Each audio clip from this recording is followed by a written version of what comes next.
gave me my disability on. I was drunk and jumped like we were supposed to, and I came down straight on my knee. Because rides are fun.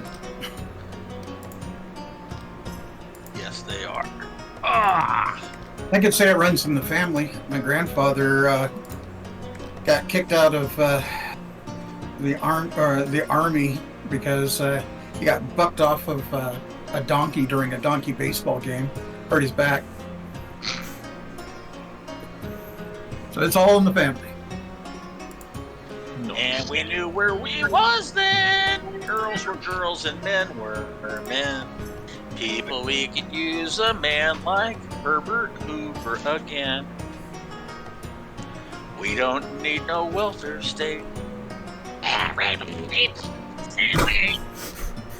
Gee, I think we had it great. Those were the days. So how long will you be recording, Brian? Actually, probably the entire time that Ed was singing. So that was beautiful, and also a little bit of the conversation about Glenn's head injury. So that was kind of cool. That was enlightening. All right, so everybody, welcome back. Once again, we are here with the Dungeons and or the Drunkards and Dragons crew. So we are here. I am Brian, your dungeon master, and here we are with a Princess of Celene, episode 17. So everybody, welcome back. It's been a couple of weeks. Hope everybody is well. I see that. Hey, look, it's Russ. So everybody, look, everybody's here. So yeah, this is really good. Glad to see all of you. Glad to see that everybody is well, and getting ready for another wonderful episode of 5th edition Dungeons and Dragons right here on the Mystic Syndicate channel. So everybody having a nice week so far? Yes, all the leaks in the foundation are fixed. Oh, that's good. Okay, I'm glad to hear. That's an important thing. Okay, thank Go away. you. Go away. I'll shut you. Go away. I'll shut you. Go away. Thank you. Kids are so much fun. As we run the offspring off. That's it. You're treating them like they walked in on you guys having sex or something. Go away, go away, go away. Oh, no. That's a little bit more violent. Oh my! Ow. Yeah. Yes, that was recorded. Yeah. All right. Well, that's good. I'm glad to see everybody's okay. And from what I have been told, that there has been plans for this evening. They have intricate tactical plans for this evening. So we shall see exactly how far those get. As most people know, with Dungeons and Dragons, when you have plans, usually they don't survive the first round. But that's okay. I mean, I might be one of those generous, not, I think we'll make it past horrible. the first one. Yeah, the whole. That's no fun. Yeah, You may be surprised yourself. I mean, it might be just absolutely perfect, and if, I might look at it and go, dude, this is like the most awesome plan ever. I got to see how horrifying it gets. No. This is us we're talking about. This is us we're talking about. That is true. It's kind of like the old Mike Tyson thing. Everybody has a plan until he gets punched in the mouth. Right. Come here, Ed. Hey, one favor I'd ask, Brian, is can we have the map now that we've been in town completely blocked? You know what I mean? Yeah, of course. Yeah, I mean, I'll put. Yeah. Oh, you want you want the map right now? Oh, okay, cool. I can do that. The Fog of War. Yeah, Fog of War is when the Fog of War's on, and I'm like, oh, they're over here, and I spend like 10 minutes trying to click over to where everybody's at to get there. You know what I mean? Okay. Sure. Yeah, I could probably be But now we know generous, I guess. Let me fix it, and then I'll turn it on for you guys here, and we'll get you all squared away. Certainly don't want to leave you. Okay, well, good. Let's see. I think that's just. I'm going to just turn the dynamic lighting off and just. I think that's the way to do it. Yeah, I think you'll be able to see everything now. Okay, so I'm going to go ahead and share the map with you good folks, and let me know if it looks right. If it doesn't look right, then let me know. If the dynamic lighting has made everything black. If you can't see anything, let me know. Looks great. Yay. Perfecto. Well, good. Okay, cool. And you guys are down here in the wonderful inn. But before we get started, I'd like to, of course, recognize that we're using Roll20 as our virtual tabletop this evening. D&D Beyond is our encounter generator and character sheet creation software. Yeah. And we are using, what the hell is, Streamlabs desktop for our streaming. Just to let people know that this is what we use, because I don't know how many times I've asked other streamers what they actually use, and they're just like, they're being very secretive, so screw those guys. Okay, so I'm just trying to make my stream better, man. I'm not trying to steal your stuff.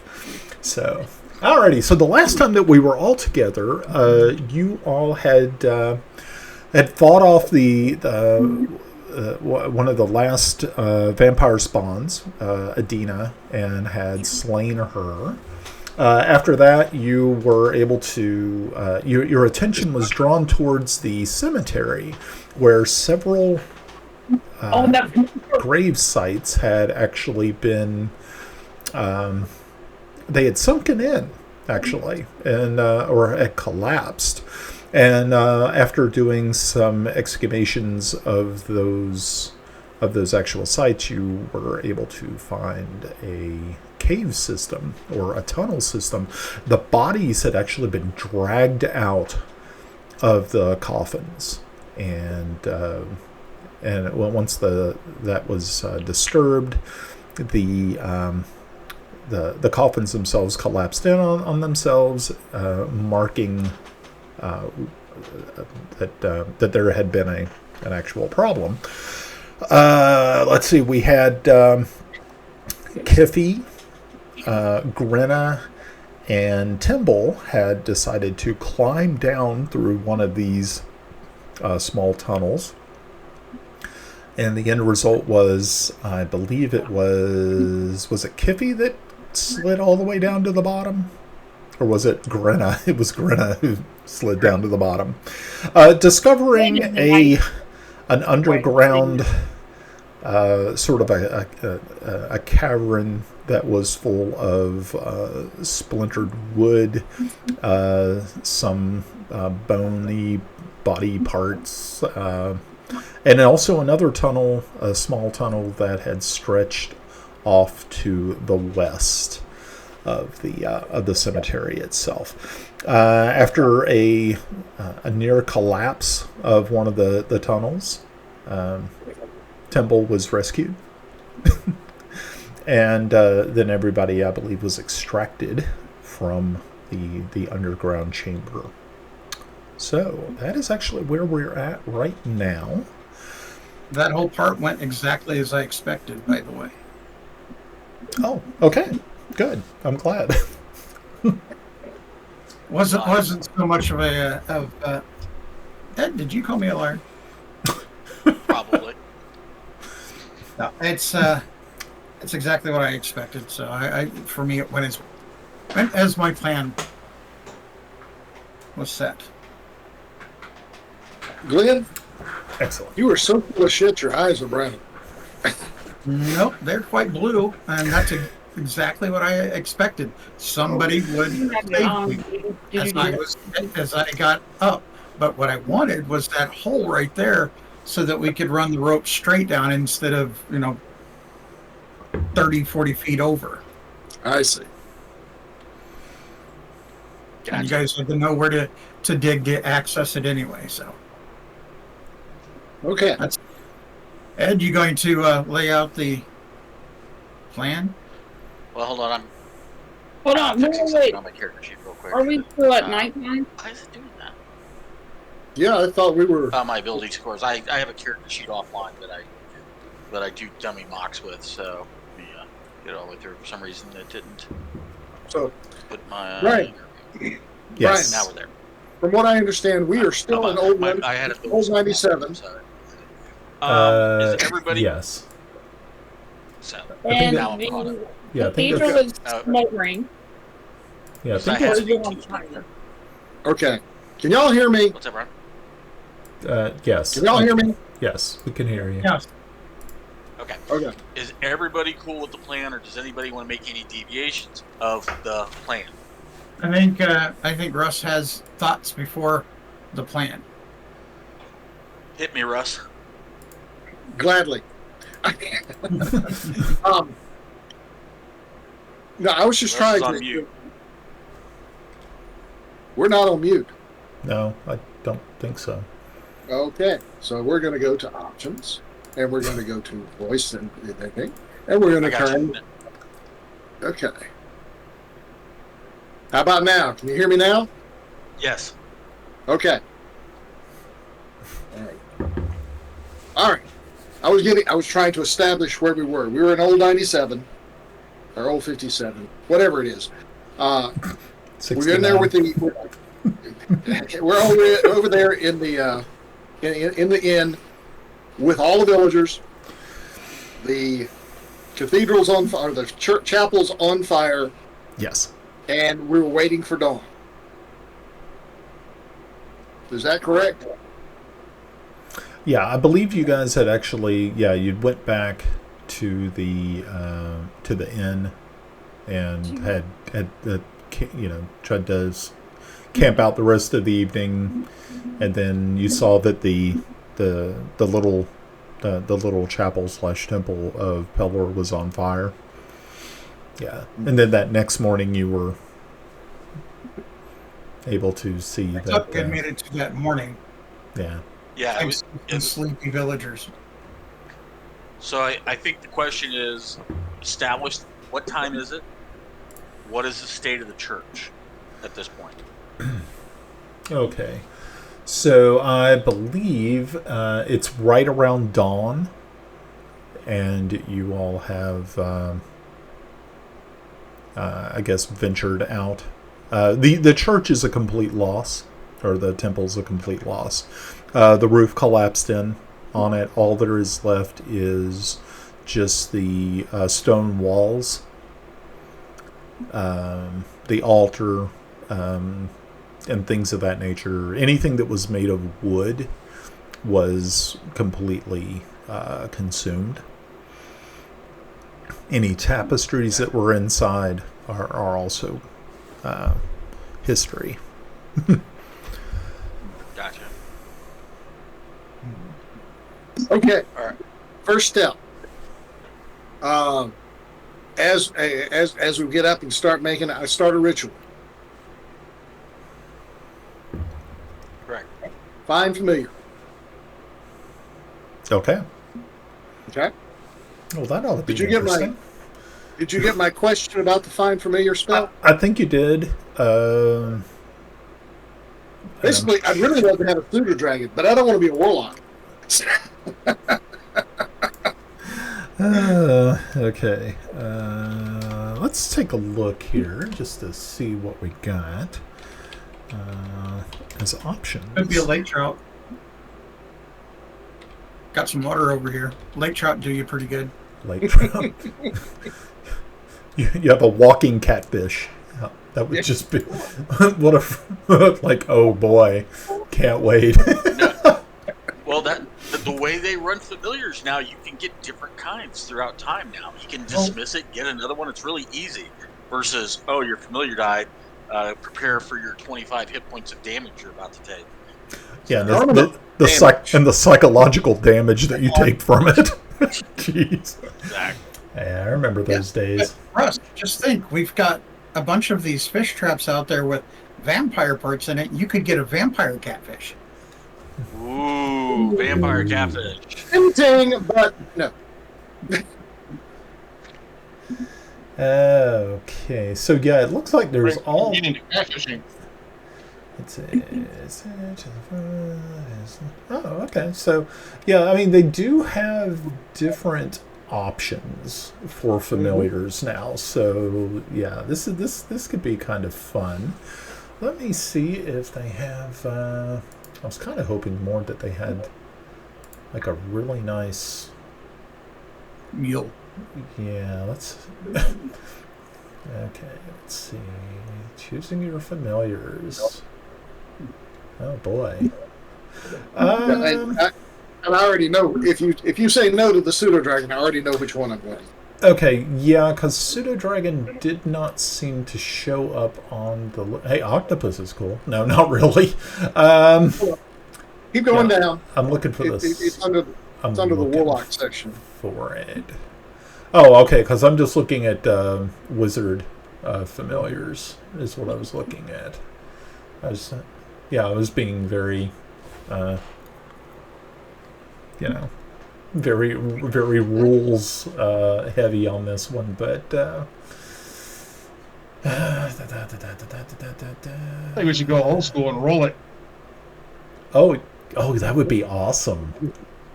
Wait a minute. Do you me find a randomized list? Just a list. No. Pull the first edition Find Familiar spell. Old 97. Russ is so happy. Yeah, right. I can already see Russ is like going, Don't do this. I will derail this campaign so hard. You know, I played a wizard with a toad familiar before. It's not very helpful. You just keep him in your pocket and get the extra hit points, but you don't get the extra hit points. Right. It wasn't Neville, was it? What's So that? Neville. The Find Familiar spell in first edition is he tosses a 20. Yeah. A 15 he gets a special, which is depending on his alignment. He can get a Quasit, a Pseudo Dragon, and Emperor Brownie. If he rolls a 16 or a 20, he gets none. There's even a chance he doesn't get anything. Oh, ouch. Those first rules were great. I agree. Yeah, those were pretty cool rules way back in the day. But If you roll it, you might be able to get hit points since we're looking at that first edition. I'm going to be absolutely honest, and I don't need hit points. Okay. I mean, normally with a mage, you're sitting there and you're going, somebody has gone through my dice and stole every single D20 out of here. Rotten kids. Rotten kids. Okay, so yeah, I'm looking here, and they have like a really cool list of. They have ones that they consider alpha, then they have middle of the road, and then they have no thanks, and then the last ones are you kidding me? So I'm kind of thinking that it would be cool that if we picked from either the alphas or the middle of the road. So let me see how many there are total. 1, 2, 3, 4, 5, 6. There are 7 total that I think would be like pretty decent. So let's see. So if we are going to do that, well, you know what? I'm not going to be cruel. I'm not. I mean, I could just be a complete ass about this and just make you roll and then just give you, whatever crappy animal. I'll give you the list, and then you can choose from the list. Is Raven on the list? Ravens are on the list. Then I'll pick a Raven. Okay, it's considered a middle of the road. I understand that, but they also have the ability of mimicry. Yes. Okay. That's cool. Yeah. Well, I can send snide messages to Ed. Well, eventually, aren't you going to get message? You could just send it to him all the time, like 3 in the morning. Be like, hey, you still suck. That sort of shit. I can see you doing that. It would be so easy. Okay, yeah, so the Raven, the last of the flying familiars, its fly speed is a notch below the other 2 birds, one being a hawk and the other one being, I think, an owl. Yeah. Yep. Let's see, below the other 2 birds, and an AC 12 puts it in between hawk and owl. Okay. No dark vision, so that's kind of a bummer. Yeah. But its perception is good, but still lower than that of hawks. It does have the mimicry trait, which is kind of cool, which is fun, but more suited for role play than combat, which is fine. That's not to say it can't be used as a distraction or a deceptive trick, but with a DC 10 insight check, it's not very hard to discover the ruse. But if that's what you want, that is what you are going to get. Indeed, that is what I want. Okay. So you concentrate and you work on this ceremony, and after a few, probably about 15 minutes, you see, or actually more, you hear, because your eyes are closed as you're concentrating, and you hear the deep kind of guttural sound that ravens have that makes a big difference between them and crows. It has such a distinct sound, and it's kind of hard to actually make that sound. I'm not even going to try because corvids in general are one of my favorite birds, and I don't want to butcher it. But yes, as you open your eyes, you see standing in front of you and just kind of sails in and lands and stands there is this beautiful, as the light, the early morning light shines upon its feathers, it has, instead of just an indigo, darkness, the light makes it almost kind of iridescent as it, sort of that blue, that very, very dark blue. And it's an absolutely beautiful bird. Do you have a name for your bird? Edgar. Ender? Edgar. Edgar. Nice. Nice. I love it. That is so classy. Okay. Yarn gave himself the bird. Yeah. Is that Mr. Poe if you're nasty? I'm just sorry. Bob, or Mike, I took you to the Edgar Allan Poe Museum here in Richmond, right? Say again? Mike, I took Mike to the Edgar Allan Poe Museum here in Richmond, didn't we? When we went downtown and saw Crazy Sean? Yeah, very cool. I want to. Crazy. Very cool. I think the next time I'm in Richmond, I'm definitely going to go check that out. Because I'm a big fan. 100%. Did you know that he? Did you know that he went to the military academy? I did. Mm-hmm. He did. There's actually a pretty good movie out there. I forget the name of it. I'll pop it up and I'll send it to you. Edgar Allan Poe is played by the same kid that played the Dursley kid in the Harry Potter movies. All grown up now. He plays Really? Edgar Allan Poe, and it's a. You've seen it, Bob? Yeah, it's really good. I really enjoyed that. Yeah, it's good. Well, that's cool. Yeah. I'll have to check that out. All right. So anyway, Okay. now Edgar's here, Yes. and I have a task for Edgar. Okay. Edgar is aerial recon. Okay. Okay, he is his mandate is anything within a mile of this area that looks weird. He's to let me know. Okay. Circular mile. Now with your ability, do you have the ability to chat or actually converse with your familiar or see through its eyes? I'm trying to remember how that works. Okay, cool. Good. All right. It's telepathy, and I can see through its eyes, but at that point, I'm not doing anything else. Cool. Okay. Yeah. So you actually have to concentrate on that to be able to make that You remember? connection. Did you see Game of Thrones when the guys were using that? Yes. Except my eyes don't go wonky. Three-Eye Raven, Stefan. Yeah. That's No, cool. not that. Wargate, that's what it's called. Cool.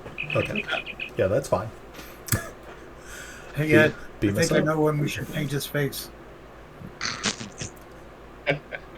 Okay. So, Ed, take it away. So at this point, actually, out of all the wreckage, because the ritual and stuff takes time.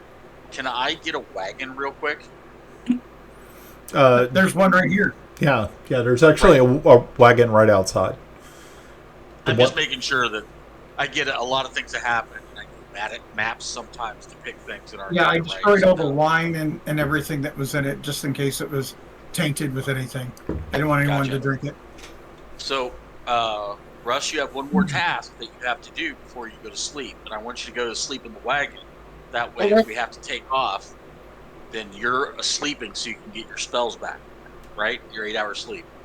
I'm good. I've only used one first level spell. I'm not going to use anymore. Okay, you're going to use a cantrip, remember? That's right. I can use a cantrip. Bim, bim, bim, bim, bim, bim, bim, bim. Yeah, All they're right, nice. so go ahead and tell Brian what you're doing with the cantrip. I'm going to excavate a canal. Let's see. From here We're going to to here. Okay. I'm gonna. No, a little higher up so we catch. You want to catch the river flow, Russ. You want to go from here. Yeah, I go would up probably by- go from here. Okay. How do I clear that? There we go. Thank you, Brian. There we go. We're going to excavate a 5-foot wide canal from that area, starting from the cemetery, going towards the River. river. Okay. And Okay. What spell are you using? I'm using boulder. Bing, bing, bing, bing, bing, bing, bing. It does it 5 by 5 by 5 at a time. Blip. Next minute. Blip. Next minute. Bloop. Next minute. Bloop. And what we're going to do is we're going to flood the chamber and the passageway, creating running water to wherever the destination is, possibly overflowing the vampires' graves with running water. Okay. I mean, it's a great idea. I said possibly, but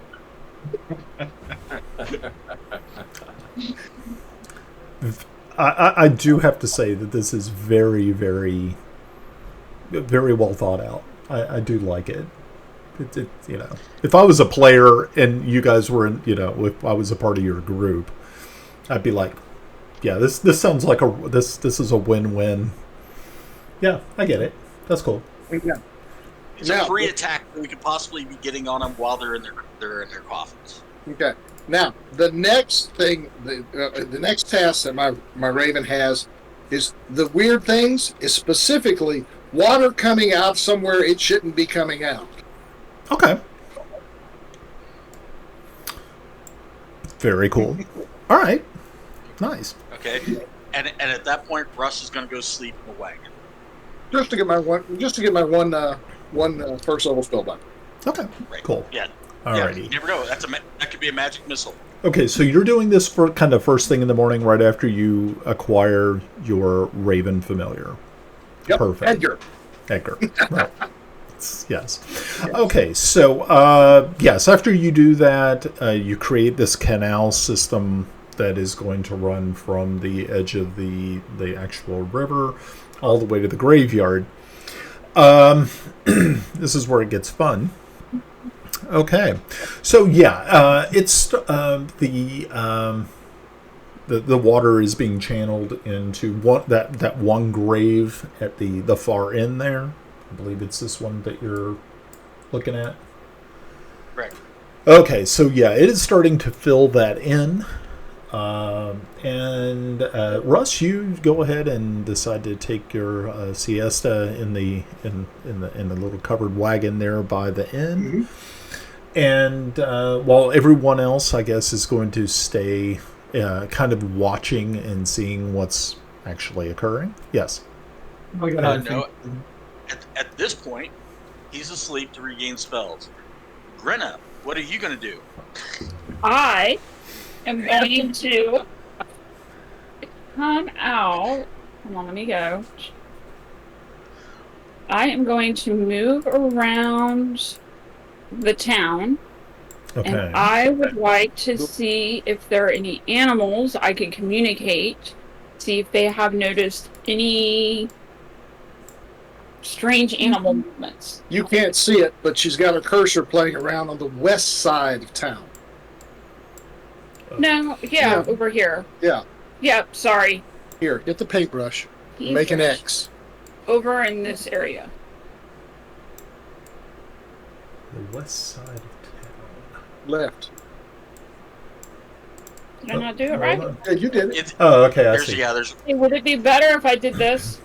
Oh, no, wait, not that one. wait. Well, yeah. I have to go out the door. That was ridiculous. I can't get out! Oh, is the door shut? There we go. All right, now I opened that's it. actually that's a window. So that's the window that actually got shattered. Phenomenal step on the chair, the steps on the table, then jumps out the window. Well, I'm channeling my inner Batman. Okay, cool. All right. I need to shoot webs. Anyway. Okay. So yeah, you were actually over there, sort of surveying the location on the west end of town. Okay, that's fine. Yeah. Who's next, Ed? Why? Oh, hold on. Go ahead. Sorry, Grenna. So here's what happened, right? Russ did an event that took an hour. Technically his ritual takes an hour. So if the sun comes up at 6, we're at 7 o'clock right now. Right. We want to get spellcasters to do anything they're going to do real quick, like divination. Mike, I can't speak for you. I don't know what your spells are, but we want to get them so they can go to sleep in the cart to regain if we have to when it's dark. So Grenna is going to use this at this point to, as she said, start gathering information. So we've got multiple reconnaissance going on. At this juncture, to expedite, Timble and I are going to start canvassing the town like the frog. Oh, yeah. We're looking for mirrors, garlic, and any holy symbols, possibly a weapon, maybe a cast-off weapon. Neither one of us are spellcasters, but we have high investigation scores, so we can go around looking for stuff. Wooden stakes, anything we can use, because again, I'm playing off the vampire lore that I picked up 2 adventures ago. Like, I know how to beat these guys. Remember, it was a 19 roll.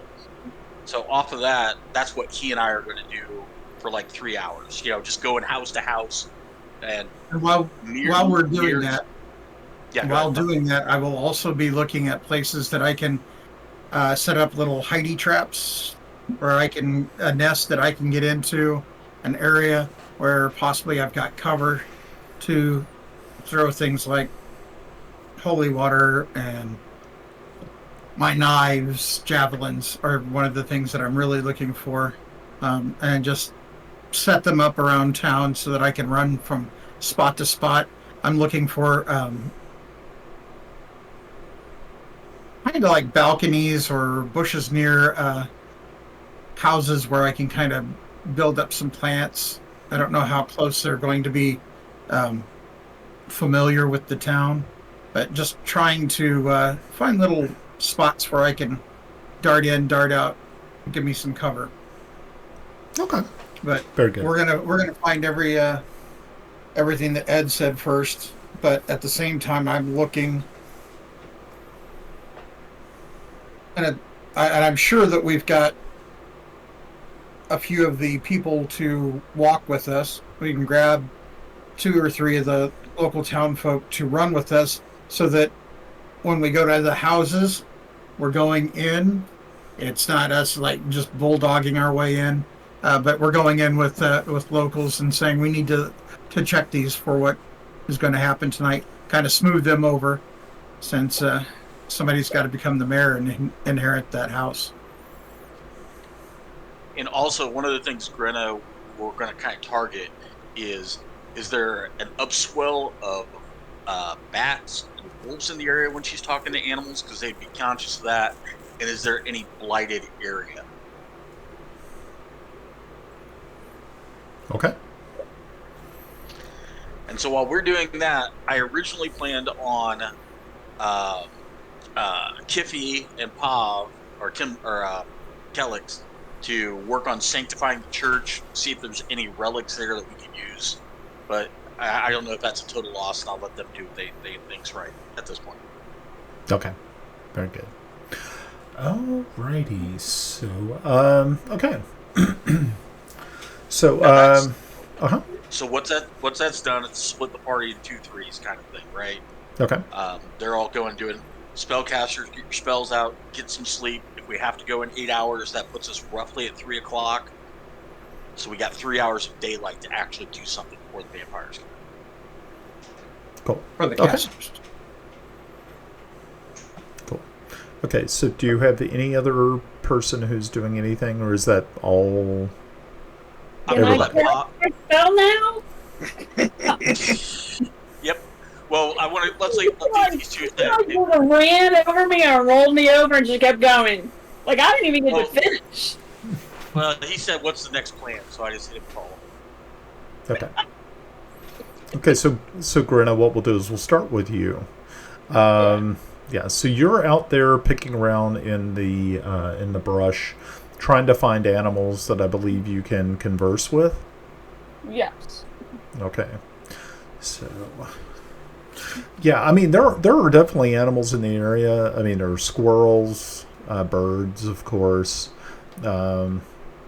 It's like rodents and things of that nature. Every once in a while, as you're sitting there just kind of looking, you do spy like a gray fox that is kind of like sniffing around and looking for small rodents to catch.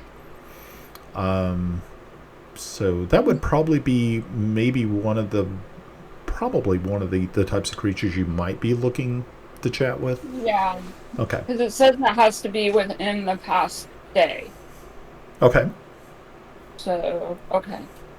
Yeah, because I kind of figure you're probably set up somewhere that you can observe this. You take your time and be as quiet as possible, just trying to get a feel for the creatures in the area. And it's easy enough to do. Yeah. Alright. So let's do this the first time. Okay. So yeah, you're going to use your speak with animals? Okay. Yeah. Okay. I don't know what that means. I hit cast and that's what pops up. So yeah. It's not like you actually have to make a roll for it or anything. It's just that you just tell me, said, hey, I'm going to use my speak with animals on that gray fox over there. And okay. So very, very good. Okay, so yeah, you gain the ability to comprehend and verbally communicate with beasts. How are you going to kind of lure it over to you? Well, I have bills. How about I give him some food? Okay, very good. All right, excellent. So yes. So after a little bit of coaxing, being that this fox does seem to, and being that you are communicating with it as you are coaxing it over with this food, and for about it takes about 5 minutes for you to finally get this fox's trust enough to be able to get close. But as it approaches, it takes the little bit of food that you give it, and it looks at you, kind of off to the side as you're talking, and it says to you, "Yes, I understand what you are saying. What is it that you need from me?" Could you guide me to where you're seeing these strange things? We're trying strange things. So, what sort of strange things are you looking for? Bats, water coming out of strange places, wolves, werewolves, people that shouldn't be out at night. Bloodsuckers. There's yes, there's definitely things that you two-legged beings should not be out at night. But I have not seen anything of that nature. Bats, you say? No. But I have seen... they smell like humans, but they are not humans. Where are they? They came from the northwest. I know not where they reside, but they shambled out of the darkness no more than right before the sun rose. I smelled that there was something burning in town.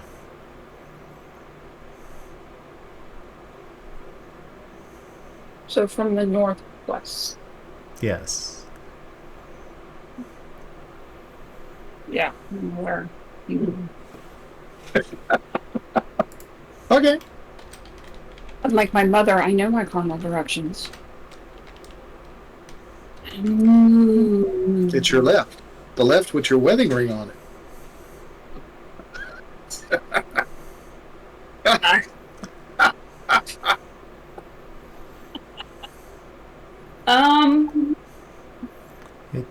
It just kind of cocks its head to the side and says, you need more information, then you are going to have to give me more food.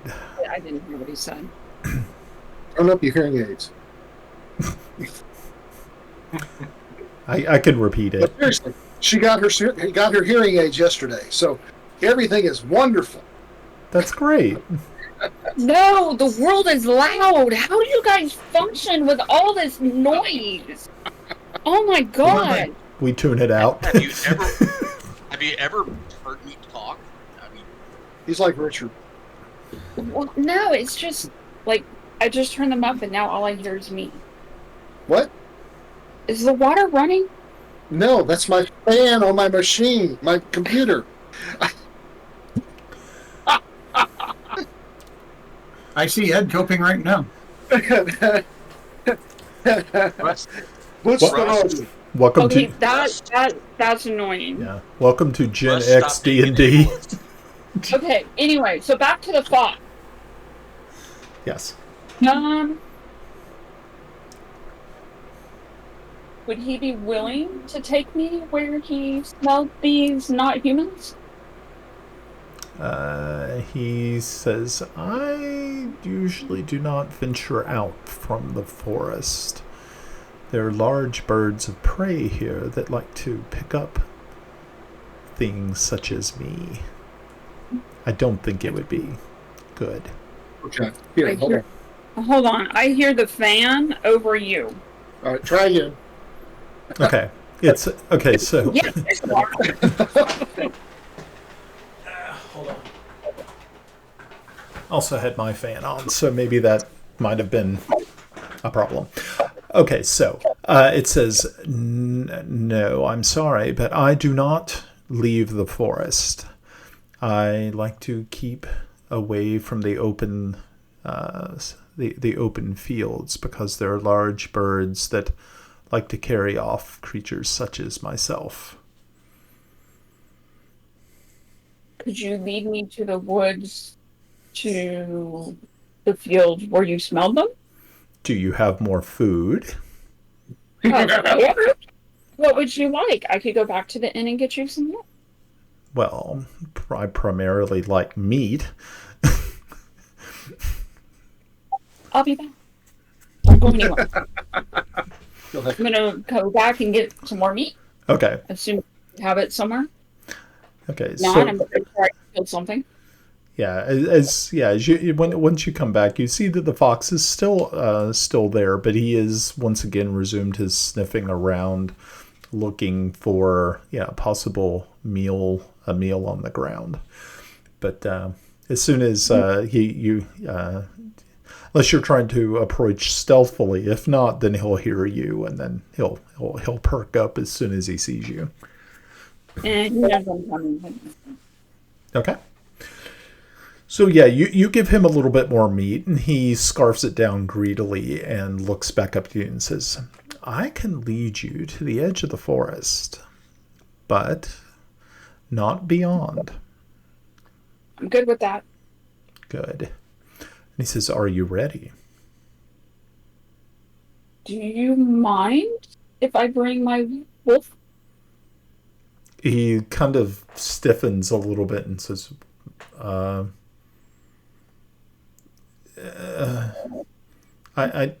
suppose. He says, well, I'm not going to be a meal for your wolf, will I? No, well done. Oh, that's good.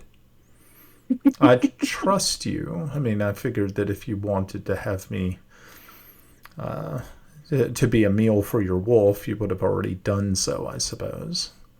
Now, of course, once I give you the information and take you to the edge of the wood, I hope that you will not betray me. That would be very... No, you're not my quarry. Thank you. He kind of gives you... his lips curl up in sort of a strange-looking smile, but you're able to read it as such, and not like he's, threatening in any way, shape, or form. So I guess you call Bubbles.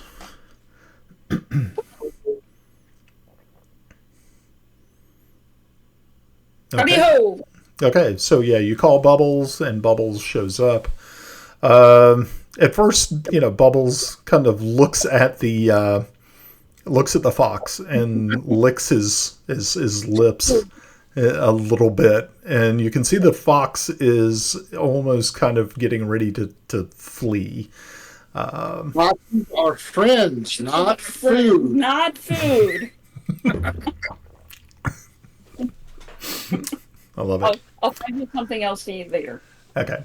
So, you start following the fox through this wood, and he is following what you can only imagine are probably animal trails, which is perfect for you because you're not very tall and you're able to, slip in and out of these little like deer paths and, animal paths. And eventually, after about 40 minutes of actual travel through these brambles and trees, you come to a clearing that opens up onto like a wide steppe. And it is, you as soon as you see it, you understand why the fox would not be too keen on being out in the open. Where the grass is short, it would be very hard for him to hide.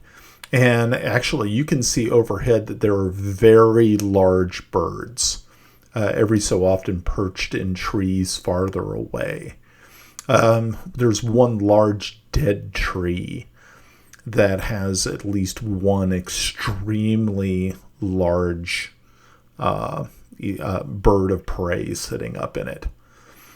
And of course, as soon as you step out, it does take notice of you and Bubbles and the fox, and sort of traces your movements. And the fox looks back to you. But unfortunately, your speak with animals has expired. And he just kind of looks at you, and then with his snout, he just points like this in the direction that he wants you to follow. Okay, and before he runs off, I'm going to give him a handful of meat. I'm thinking. Okay. It scarfs it down as fast as it possibly can, and before you leave, it allows you. It comes up to you and puts its head down like this for a scratch. Okay, and then it darts back into the forest, and within just seconds, it just disappears under the brush. Okay, so now here's another thing I would like to do, because I'm an itty bitty thing, and I don't know what those birds. Do I know what those birds are? You're thinking that it looks to be sort of like a golden eagle, a very large bird of prey, which could easily pick you up. Okay, so I'm a smart little gnome. So I would like to try to do the speak with animals again, but this time I would like to find a bird. Well, there's a bird right there if you want to talk to Ed. No, I want a little bird that can Please. fly through the forest to deliver a note for me. Okay, very good. All right, so after a little bit of searching around, give me a perception check. Let's see if you're able to pick out any that are in the trees nearby. Hold on, just a sec. Perception. I know that. Okay, all right. Perception. Oh. Yeah. Wrong button.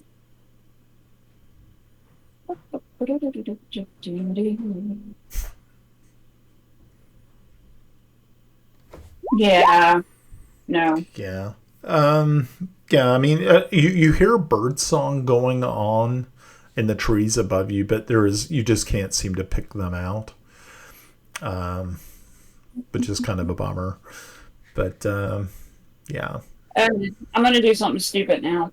Okay. I'm going to take it and I'm going to tie it through to Bubbles. Okay. I'm going to send Bubbles back to Keefe. Okay. All right, cool. All right. And then I'm going to find a place to hide and keep scanning to see if I notice any disturbances of animals, because we just sent all that water down the hole. Maybe something. Okay, cool. Alrighty, so yeah, takes a little while but I mean, Bubbles is a lot faster than you. Mm-hmm. So he's able to get back to town probably within about 15 minutes tops. Yes. So Brian, I'm kind of tracking the hours here because I get this. A lot of what we're trying to do is very time sensitive. Yes. So in the first hour, Melinda speaks with the animals, and she's gone out, spoke to the fox, and they've gone out. Spell is over. At this same time, Yarn has got the find familiar, and I are searching. To catch up this hour is Mike and Pop, because I really don't know what those two are doing. Okay. Hour 2 is Rest excavating and sleeping. Grenna is hiding, and she sent a message to Bubbles to Kippy. So we're about an hour behind with those two. Okay. Fine. All right. Okay, so so that's good. So how far are we in? We're about an hour. Kiffy and Kellex have to do hour 1 and get to hour 2.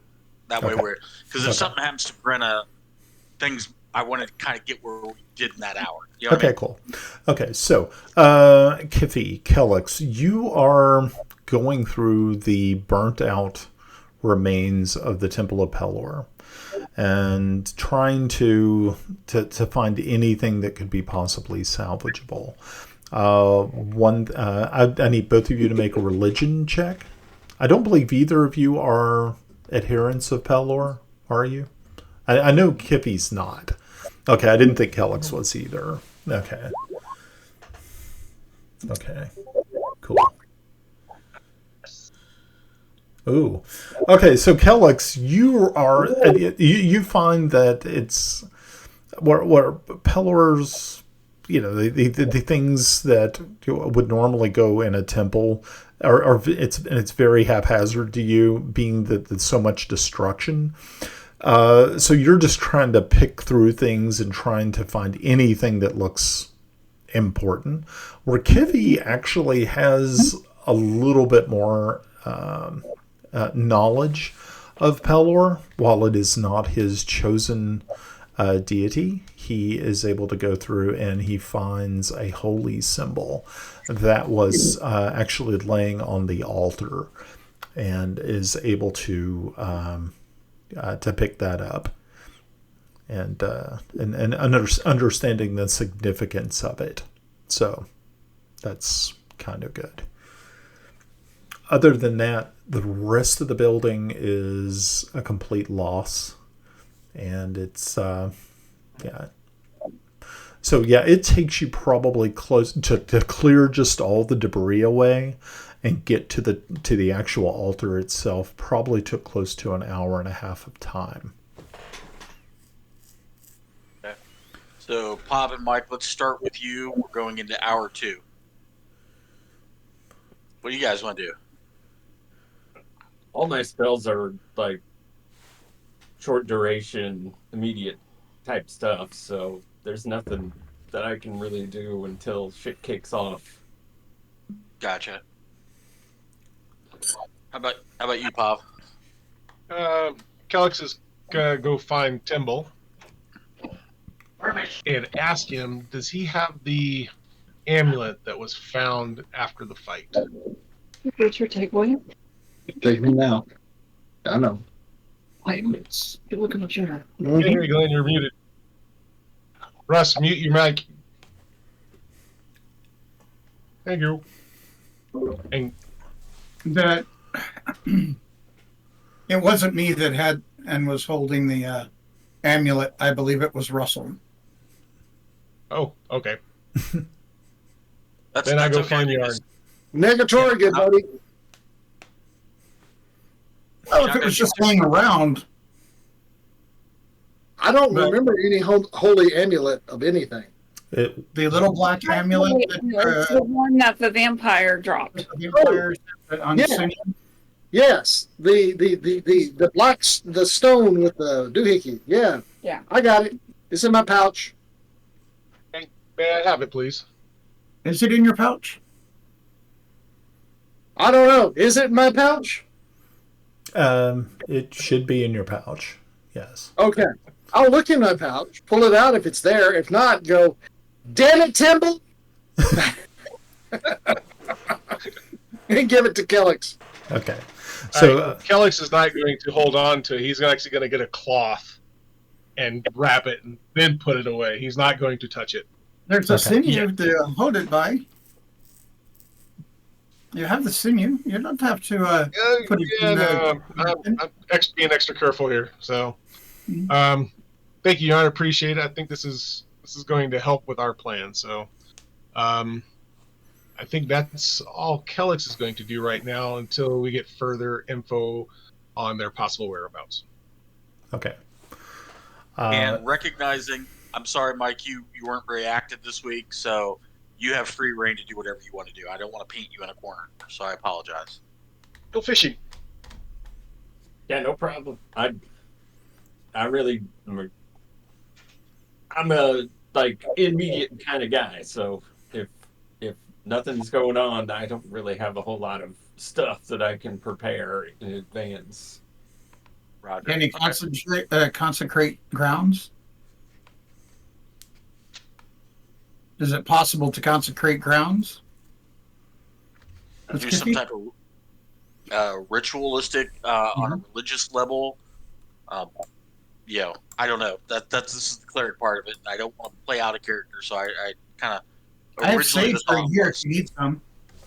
Yeah, Pound I sage. don't have any kind of spell that will do that. Gotcha. All right, so at this point, Brian, we're moving into hour 2, which would be Yarn. This would be the canal, so now the water's rolling. How is that rolling? Is that working well? Because I'm envisioning that it's going to start building a bigger river as that water's flowing that direction. And if Okay. we need to build a dam, we will to force the water down in that hole. Okay. So I'm going to back it up to about the 45-minute mark. So that Bubbles will actually make contact with Kiffy and deliver the message Gotcha. from Grenna. So Gotcha. Grenna, yeah, you can tell Kiffy what is in your message. Follow the trail. Big field. Then I have been told that not smelling right humans are northwest across the field. I'm not crossing the field by myself. Okay. Grinna fell down the well. No.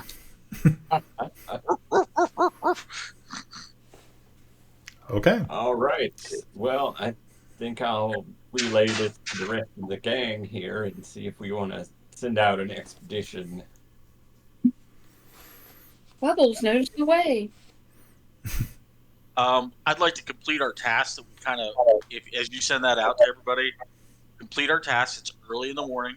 We're good. We know we've got at least 8 hours, 9 hours before anything comes to play, and she's Do we? not hurt. Well, that's open Do for we know? debate. I get you. Renfield? Renfield, yeah, I know. Which, by the way, I love Nicolas Cage as Dracula. Hands down, the best Dracula in modern era. That was a riot, by the way, that movie. It was. It is a riot. So perhaps we send Bubbles back to Grenna and say, "Watch." You know, keep a lookout, and then he's right there to protect her until we get mobile with a plan. So. Wouldn't it be better for Bubbles to stay with you guys until you are ready to come? That way he can show you where to go. We could say send him back at noon. That gives us 4 hours to gather stuff, and we'll come to you. But I just want you to have protection. Okay, we can do that too.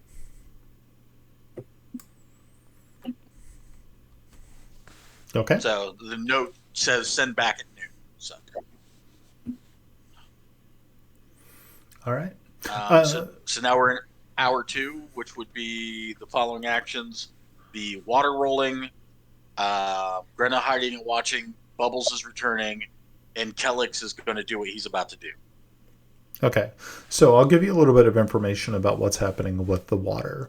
So as the water is filling up and rushing into that open grave, you have noticed that the water is going quite quickly. And as it is doing so, the remaining graves that are in this graveyard, the graveyard has become so saturated with water that the graves are now popping up out of the soil, which is a little bit worrying to some people, because it kind of almost looks like it's not quite the scene out of Poltergeist where, you know, the pool is filling up and there's just bodies popping out everywhere, but it's got that kind of feel. You're like, oh, that was bad, but okay, cool.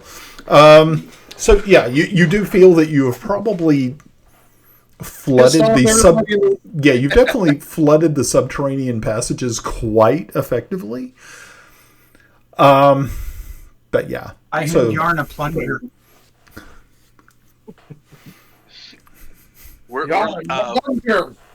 we go. So Brian, the intent is realizing, and you might recall, I actually drew a drawing, so I made sure I knew under how it worked, where it was like going down and going away. So, yes. Is it safe to assume now that at least that first level of water, even down at the distant end, is full? Yes, you believe so. Okay. You understand my my engineering thoughts here, right? Yeah. Hey, Ed, you do realize what he just said. Yeah, I'm just making sure. So They have watertight bulkheads. There we go. you know, I would question watertight bulkheads. A door, eventually there's going to be so much pressure, it's going to blow through the door. I watched Titanic. Rose and Jack could not have fit on that plane. Well, also remember, it's soil down there. Not necessarily clay. It's rock down there.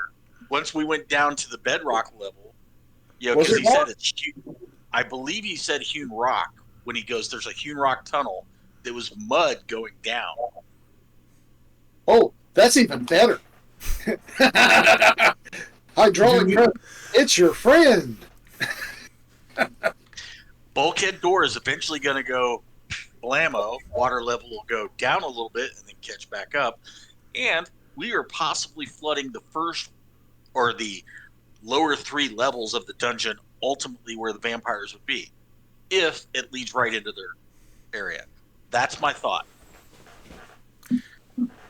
Cool. And I rolled a 12 for an intelligence check, and I believe that's what's going to happen. So did you tell them that my note said northwest? Yes. Okay, just checking. We don't know where the passage goes from there. So, okay, now we're in hour 2. Okay. Currently, what we got was we've got water going. Russ is now down. He's sleeping. Brenna is hiding and watching. Bubbles to Kiffy. And Kellic, you're up. So Kellex has the amulet, but he's going to talk to Thomas about it, because I imagine that while we're all doing these different things, we're trying to keep each other up to date of what's taking place. Kellex asks Thomas, do we want to do this now, or should we wait until possibly maybe going to Brenna and trying to doing it there? That's a great point. Closer to target. How far away was Grenna, Brian? Grenna is about 45 minutes out. She's actually on the other side of a forest that she tracked. So she's kind of... I'm sorry, Grenna. What'd you say? She has short legs. I have short legs. How much was it by bubble? Bubbles, by bubble travel, it was about 15 to 20 minutes. Bubbles is very fast. Does Bubbles have a saddle yet? No. Not yet, but probably within like the next month, he's going to be rideable. I mean, he is getting to be a big boy. So, Grenna, you may end up having... You are going to have to look into that eventually. Probably by the next time you level up, you are going to have to definitely look at some sort of barding for this dog. Something. So, I could follow Bubbles back to Grenna if we want to do it that way. Because right at this point, all Kellex is going to be doing is either doing that, what we talked about, or we kind of agreed on, or checking up on the villagers, making sure everything's okay there. I'm happy to go to Grenna. All right. Okay. Do you and so is that a spell slot that's going to burn for you? Yes. Burn it now. Make sure there's nobody around us, and then go to sleep with Russ, and then we'll take the wagon to Grenna. That way you can regain your one spell. That's going to be a long road through a forest. Yeah. On trails. Is Bubbles can't carry 45 pounds? Carry 45 pounds? Not right now, but probably like within the next month. I'm going to start feeding him more. Okay. Okay. So, All right. Brian, what we're attempting to do is I have the locate object spell. Okay.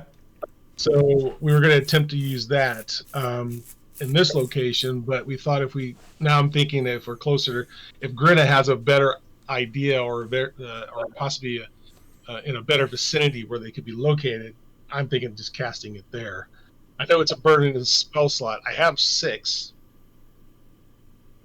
Yeah. Okay. So Brian, the locate object spell. We see, because when you described it, you said we saw other people wearing them, and we assumed that that's how they're communicating, and through the identify spell, correct? Which one? The necklace. No, you only you actually only saw one, and that was the one that was on Massival. Okay. The one that you actually have.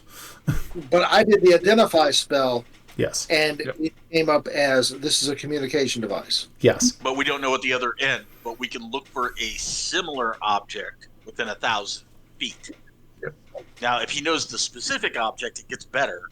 But a similar object, so something like this Yep. like mini Palantir kind of item, But maybe we could look at it.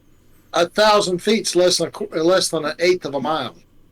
Right. That's why we're debating now going to Grenna. Okay. She's at the edge. So now we go from there to make the next leap across the field. See, Brian, did you really think we had this plan this thought out? No, I mean, I'm impressed. Well, that's scary. I'm scared because currently you just got a blessing from Old Cal Cthulhu on Old Underscout Cthulhu on Twitter. So I'm just gonna put that out there. You got a blessing. Oh wow, that's awesome. Because they know there's a plan out there. The plan. So my recommendation is to go to Grenna and try to use it within that location. Obviously, she's closer, and it's a 45-minute walk there and a 45-minute walk back. All right, so that's what you're doing. I gotcha. I'll go with it. Gotcha. So we have now half the party at Grenna, half the party. We have one of them asleep, and two of us are looting the town. Okay. Oh, get the paladin out of there and then loot. Okay. Okay, so I want to pivot really quickly to Timble, because Timble, I found some really nice locations for you to set up kind of your, like, what you were able to find, like, areas. So on the map, I have placed white circles. And if I don't know if you can see where I am kind of doing my little echolocation thingy. I do see that spot, but is that a reliquary or tomb, I should say? No, it's actually a park. Oh, that's a park? Yeah. Oh, I'm good with that. Okay. But, yeah, You also have putting another. stuff inside of another grave area, Yeah. No. it's not going to get used, and then we'll go there. Right. That's Over cool. There. there's also another one over by the boats that are upside down. You can actually squeeze up under one of those upside down boats near the docks. That was one that I was going to bring up. Is Yep. can I set up stuff inside there? Oh yeah. Because then on the underside, I can put stuff up into the boat, Yes. the ribbing and everything, the seats. Yep. Sweet. And I saw the one at the bottom. Yep. Now this is actually an outhouse, so you can hide inside the outhouse if you want. That's totally up to you. Job, I don't know that I want to go that far. All right. So I got you 3 locations that could possibly be. They're in the south. There's some spots. Is there anything in the northern part of the village? Not other than like the center here, where there's like where you guys had that the initial town meeting. There's definitely hidey places in there, but Did I miss that? not as much cover. Up there behind the well at the mayor's house. Oh, okay. There's the 2 houses that are very close together. Is that a possible? Okay, this area right here is a stable. So yeah, you could actually hide in the stables if you wanted to. It does have windows, and it does Is it have... 2 levels, like with the hay in the loft and all of that? It is. Does it have the doors on this side that open up and have the kind of the, I forget what that's called, the damn crane system to load stuff up? Like a hoist or pulley system that the takes hoist, it down. hoist and pulley. Yeah. Yeah, you could actually use that. Yes. Yeah, I'll mark that for me. That's one that I will use. Okay. I shall mark it. Why not? Sounds like a plan. None of these on the northeast have a balcony from the windows, or even windows that, or, doors that open up to a balcony or anything. Not really here in the house itself. Okay, they're all the slanted slate roofed houses. Yes. No climbing on top. All right. Okay. Cool. Thank you. Yeah, no problem. Okay, so back to whatever you guys are doing.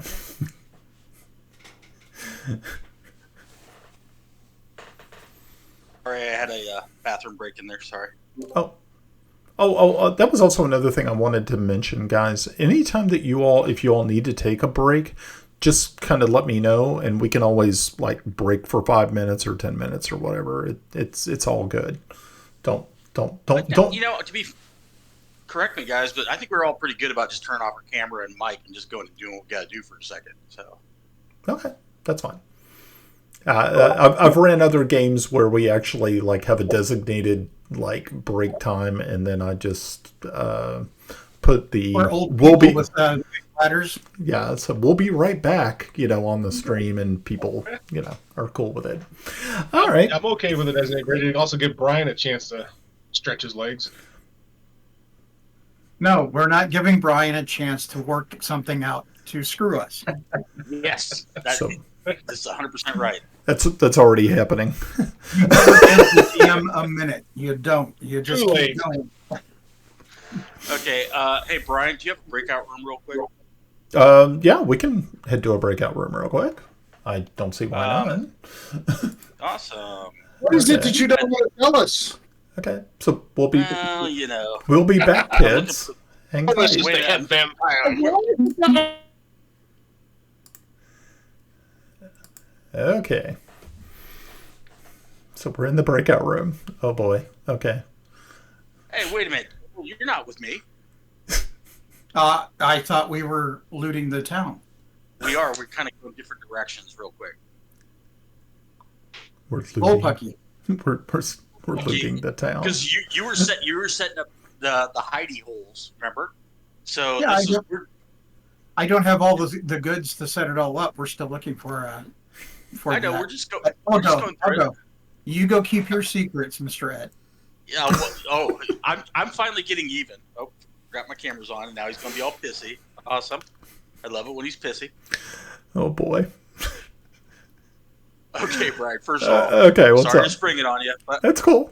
I'm sorry to spring it on you because I like to keep my DMs thinking. So we have a plan, and everybody shot this part of the plan down, but I'm still going to do it. Oh God. Okay. I can't wait to hear this. While I'm away from everybody else, I'm going to befriend a town person that looks like a hunter kind of person. I've seen the note from Grenna. I'm going to have him walk off in the woods and watch, but not be where roughly Grenna is. Okay. Because I'm going to tell him that we're really going to load everybody up in wagons, so he has to come back at sundown. And we're going to the southwest to get away from the vampires. Okay. I'm telling him that because I'm intentionally placing him as a misinformation trap. If they find him, they consume him, they charm him, he's going to tell them a misinformation story. Okay. That doesn't sound too bad. Until you think of that, he's really a human sacrifice. Okay. Because at first, when you were telling me this, I was thinking, oh, you know what? Instead of doing that, you could just send Melda. But then it got dark. And I'm like, okay, yeah, maybe not. Now, we are going to tell everybody to move. I'm going to tell everybody in town to move to the northeast instead of the southwest. Okay. To get away from town. So he is literally a human sacrifice. Okay. And I've come to terms with it. I debated this for 4 days. What I'm going to do here. As a character, I would do this because I've got this aristocrat. I realize sometimes peasants have to be sacrificed for the greater good of the community. Okay. So he is a misinformation plant. Okay. In the event that the vampires are coming towards town, so they go in a completely... Actually, we're going to go to the northwest because I want the vampires to go away from town. I don't want them to pass through town. Meanwhile, we're going to send the villagers southwest or southeast so that they've got the town between them and they're heading away. Does that make sense? Yes. That makes sense. He is a human... And if you need me to roll something like a I don't know. Maybe a persuasion check might be I useful. gotcha. Yeah. Hell no, I'm not going here. Hell no. Yeah, it's kind of a rough sale. He doesn't seem to be too keen about doing that, and yeah, it just doesn't seem to be something that he wants to be a part of. But yeah, I'll tell sorry. him if he lives through it, he drinks forever free at the bar. Okay, so give me a perception with I'm sorry, a persuasion with advantage. Okay. Yeah, let's see. Now, of course, if you bury this thing, oh, that wasn't good. Oh, geez. Okay. Yeah, you needed at least a good solid 10, and it just didn't fall. So yeah, I got it. Yeah. You saw where I was going. That's what I'm doing. Okay. Everybody else is good. So now we go back to the room. Okay. Cool. All right, bud. Got it. Thanks. He's a little desperate to, So, tell me, did she say yes? Obviously not. Not with an 8 or 9 or a 5. No. So one final thing, Brian. Yes. Remember in the last session, I basically told everybody to store their extra gear, what they can, like their backpacks and camping gear, in the rooms because I gave them. They all paid me a gold piece, so those are residences, those cottages. Remember that? Right. Yeah. So they have a place that the vampires have not been invited into. Okay, you are assuming that we listen to you. I know for a fact that Glenn, and I thought at least Pav gave me gold pieces. Yep. Mm-hmm. 2 of us did. We bought in. If he didn't. Okay. That's kind of the way he is. Yeah, well. That's the way Kiffy rolls. So That's why I like Kiffy. Kiffy and I think alike. So there are 2 cabins. One of them belongs to Kellix, and one of them belongs to Timble. You guys can pick which one. I claim the one next to the outhouse. You're in the outhouse? Well, I guess that fits. Your mouth, man. Your mouth. Small legs. Now, Still a long way to travel with small legs. And at okay, midnight. you're in hour 3 now, guys. Okay. So Glenn, hold on. Glenn, you do realize I have an outhouse story in my book. That was gross. Yeah, it was pretty. Russ pimping his butt. Anyway, what in the 3 hours? He did a few extra things. I did a few extra things. Were we able to find anything going into hour 3? Because that's where we're currently at with all. We got 2 parties split. We've got Grenna, Kiffy, and Kellix. That way, us 3 are all in town. So we're now on hour 3. I mean, What's Kiffy did receive the message. Right. Did you go that direction towards Grenna? Yeah, Kelly Yeah, those 2. and Kiffy. Yeah, Master Dwarf went that way. All right. So we're now in hour 3. So we're approximately 8 to 9 o'clock in the morning. What did we find as we scourged the town? Was there anything usable, like mirrors or anything like that? Yeah. So overall, you were able to find 5 mirrors. You were able to find at least 2 large burlap sacks of garlic. And Water. Woo-hoo! Oh, yeah. sorry. And you were also able to find in a woodworking shop, you were able to find at least 4, actually you found 4 very capable looking, like very large diameter dowel rods that you could possibly use for whatever you might particularly want to use them for. All right. On top of that, you were able to find a couple of hammers, mostly these are the type of hammer. I mean, you do have like one or two good like blacksmith hammers, but then of course you also do have a couple of more hammers that would be used primarily for leather crafting, which are like they're a strange looking sort of thing, but. Actually, I have a leather crafting set here, and I was thinking, how do I describe that? But I get Are you it. talking about the wooden hammer ones? Or are you talking about the ones that are round the going up? The leather one, the leather working ones. Yeah, I mean, we have. Show me what you got. Show me what you got. Yes, yeah. Those are good. Yeah. I have a couple of other weird ones in here that are just strange. It's kind of one that's kind of like a bat. Yeah. I got some of the weirdest stuff when you're working with leather. We need to talk offline about leather working. That's cool. Yeah, actually, my wife was the one who got me into it. That was kind of her whole deal. So she's kind of crafty like that. So, Brian, going into this, if there's ever a role that how effective as our plan is going right now, I've got a poll on Twitter saying, do you think our plan will work? Yes, no, or what plan? And we're catching up. We're at 40% people think this plan is gonna work. Okay. Yeah, I gotta admit, one of the what plans is me. Oh, stack the deck. Anyway, so we're at hour 3. Cool. And I did actually specify, maybe is there an old weapon, maybe an heirloom weapon or anything like that. We're trying to pick up another magic weapon if we can. So Javelins.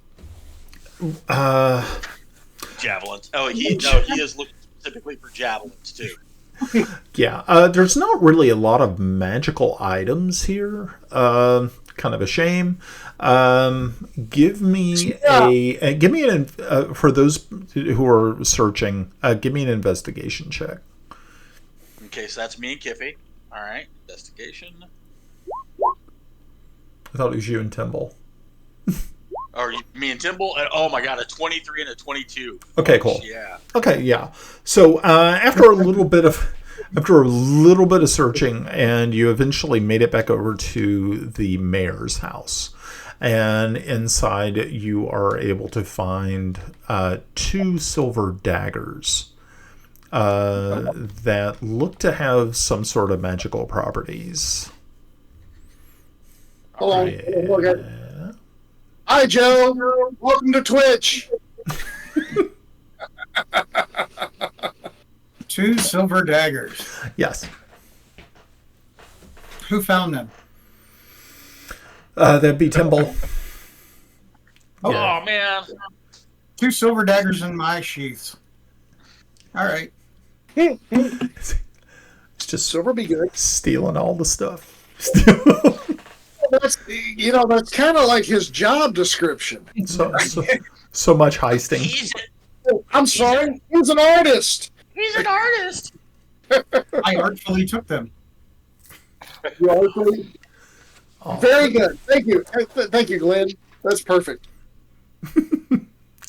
Okay. Do you want me to draw a picture? Not yet, but after we kill the vamps, yes. Okay. You can use their dust as medium. I just heard you thinking about that one female, her teeth I took, her fangs. Yep. If I grind that up, I can use it and maybe come up with a nice kind of chalky white. Mm. Maybe. Yeah, there you go. So before we go into, he brings up a good point. I have a very vivid view of what she looks like, right? The one we killed. Yes. Okay, perfect. Yeah, because do we think she was a vampire or a spawn? You believe she was kind of a spawn. She was pretty easy to take out. Got it. Yeah. That was easy. Holy crap! We're screwed. So okay, I that's love all it. I need there. So Okay. Nasiful is the real deal. Yeah, you kind of have a feeling definitely Kellex has a feeling that he was much more powerful. All right. So at this juncture, Wait. Nazgul was more powerful? Yeah, Merciful. Nazgul. Naz- Yeah. Yeah, let's bring some Middle Earth monsters in here and see how good we do. God. He was like 220, die roll bad. Well, Yeah, he was pretty bad. Two crits, Brian. Yeah, he was bad. He's a bad guy. so at this juncture, He's a bad we're dude. now going into hour 3, which should put these two. I moved my mouse like you dumbasses can see it. Should put Kippy and Kellex at Grenna, and we're wrapping up. We're loading the stuff that we got into the wagon, along with all of our other supplies like holy water and stuff like that. And I'm going to try and navigate towards that direction. Okay, cool. All right, so who's meeting up with Grenna? It's Kellex and Kiffy. And if I see that guy as I'm going out of town, I'm going to give him a look like. Okay. Get that guy a look. I love it. Okay, so yeah, Kiffy and Kellex. It takes you a little while as you are kind of tracking or following behind Bubbles, but it takes pretty much close to about an hour to finally get through all the underbrush and everything. That it was much easier for Grenna to get through, being that she's kind of that's kind of her area of expertise. You guys were kind of bumbling around through there. At least the dog was keeping you on track. But finally you come to the edge of this forest and you look out. And now it's more. So you're saying you're 3 hours in. So are we looking at almost noon? I think that's or like 11 o'clock. 9 a.m. So 9 a.m. Okay.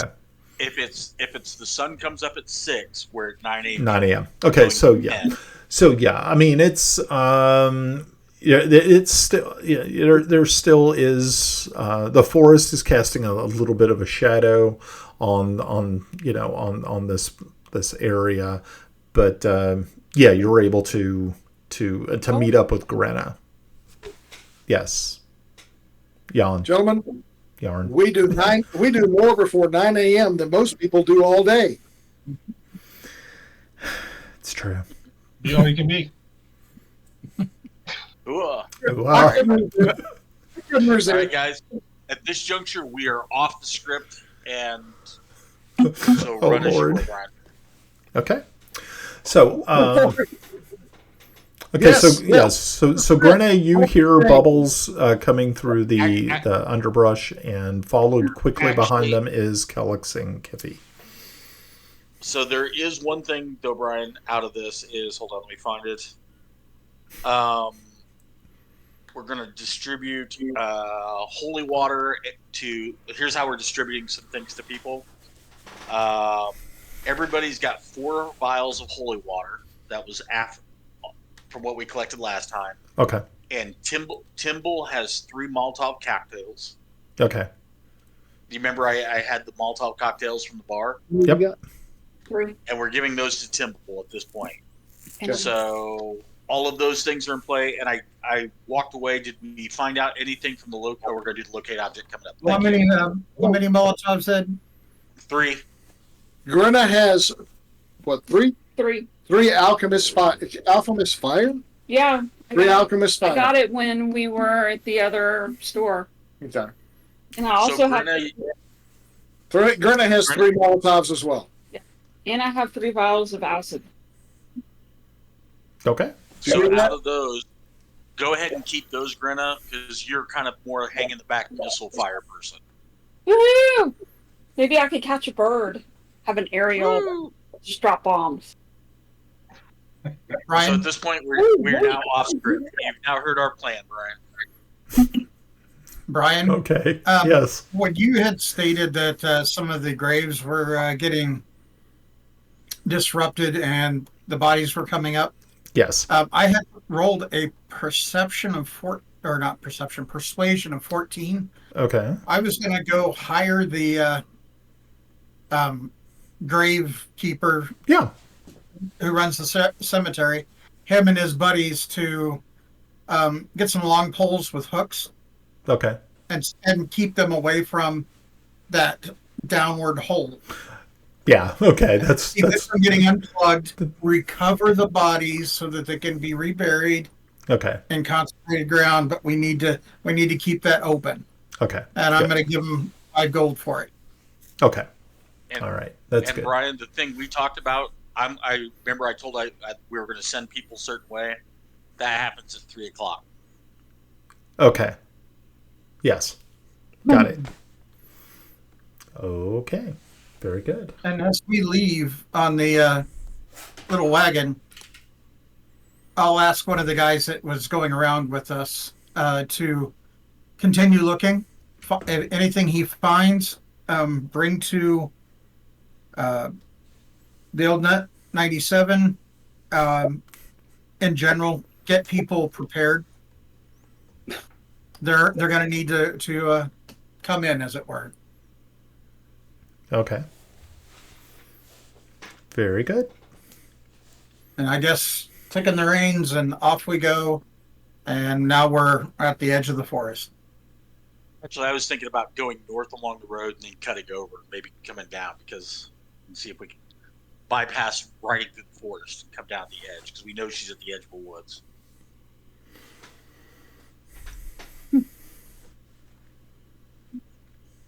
And if that becomes impassable, we wake him up and we hoof it. Okay. All right. So, Kellix and Kiffy, you are standing there next to Grinna, kind of looking out over this expanse of open land. You guys are at a higher sort of well, actually, you, Kiffy, are not. But Kellix, I need you to make a perception check for me. If he's not higher. That's for a joke for Kiffy. Perception. Oh, yes. Magnificent. Okay, so yes, as you are sitting there kind of scanning the horizon, and finally the sun is up high enough that you can see what looks to be somewhere off in the distance. You're not able to actually tell exactly how far, but you can see that there are hills that rise to the northwest of you. Okay. And Yes. anything particular about these hills that You took my notice? Yeah, you do take notice that, yes, they're sort of like rolling hills, but on one particular hilltop seems to be a rocky outcropping, sort of what you would expect to see of like a granite outcropping. Knowing, actually, Kiffy, if you gave me a... let me see. What would be the best way? If he's kind of explaining to you what he's seeing, knowing your knowledge of the earth, of like, digging into the earth as dwarves like to do every so often. What was your suggestion, or did you give me one? Nature, because his nature's in the dirt. Rock and stone. I was kind of I don't know wondering. what his intelligence is. Don't. Stone cutting is actually a history check. Okay. Good. Yeah, if you can give me one of those and just see if that's something that you can kind of think of. Okay, sweet. Okay, so as he's kind of explaining it to you, you're kind of thinking that it may not actually be a granite outcropping, but a limestone outcropping. And with limestone being in the area, you kind of thinking that the possibility that there may be some sort of subterranean passage that may be in there. As water likes to leach through limestone, it will, of course, make cavernous areas. We could Brian, burn. We could burn it. Brian, are you saying it's a limestone outcrop? But down. Of course. Our plan has now failed. Yeah, what's Twitter say? Was that a solid?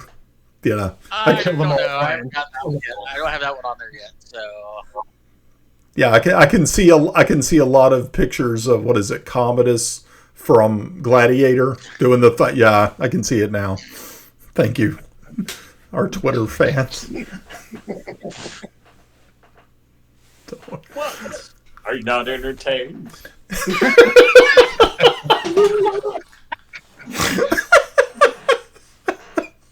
Not what Brian. Thank you, Kiffy. Brian. Thank you. You know, I want to give my inspiration to Kiffy for that because I love that kind of stuff. So. Okay, so yeah. Okay, so okay, yeah, that was beautiful.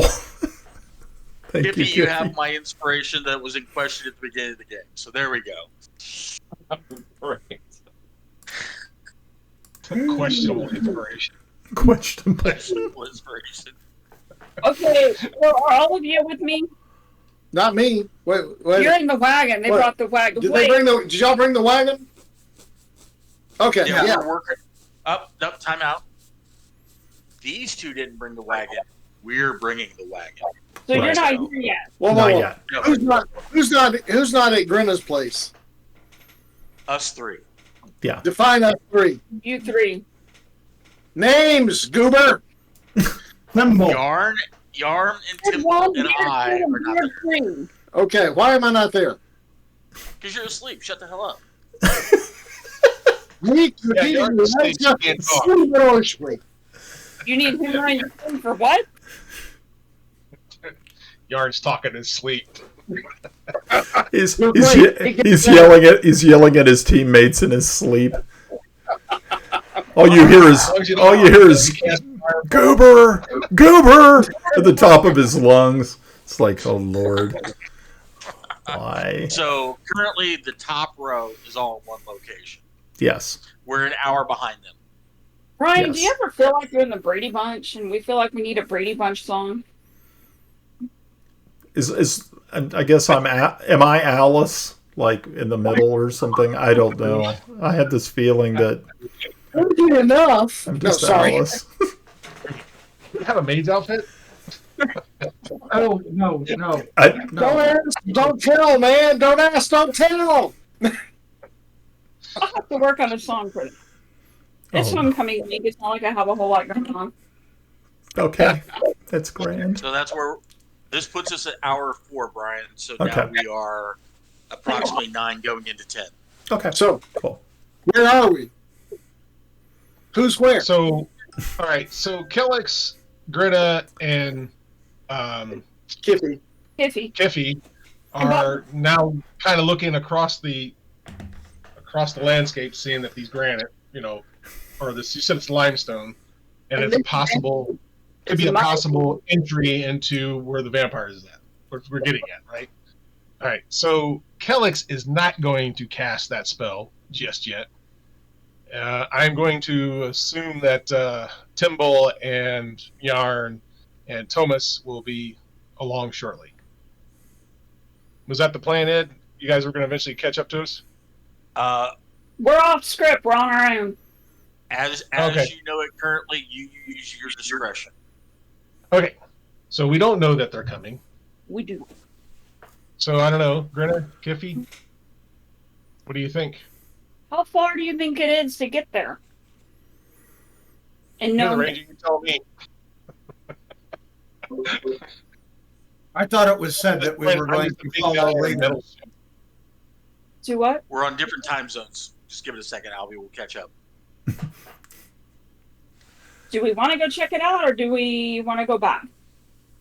I kind of want to go check it out. Now that tall people are here, the birds won't get me. I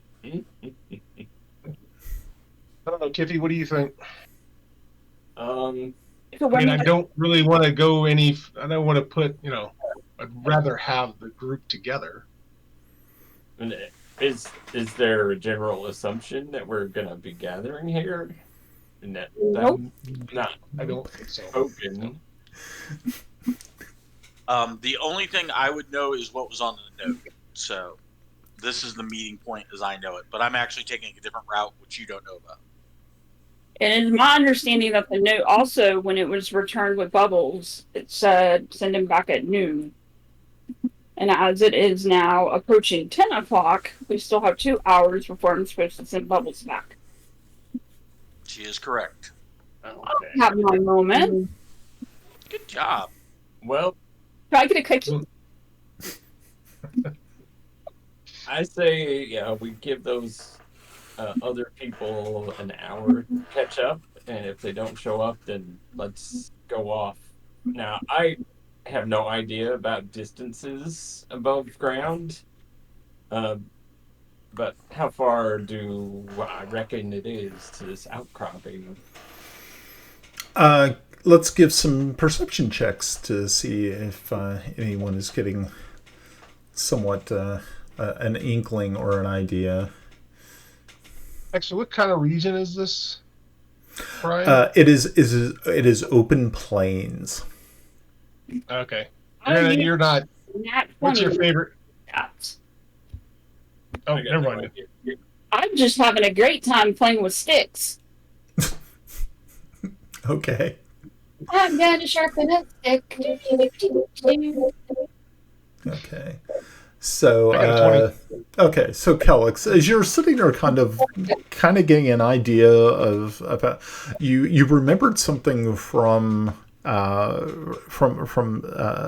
something you had heard when you were in your studies, that you were looking at things from far away, trying to get an idea of, okay, you can see this dead tree, which is a little bit off to your left, and you have something that looks a little bit further away than the dead tree, and you're able to kind of, using some deductive reasoning, you're kind of thinking that this outcropping probably is close to about almost 2 hours away.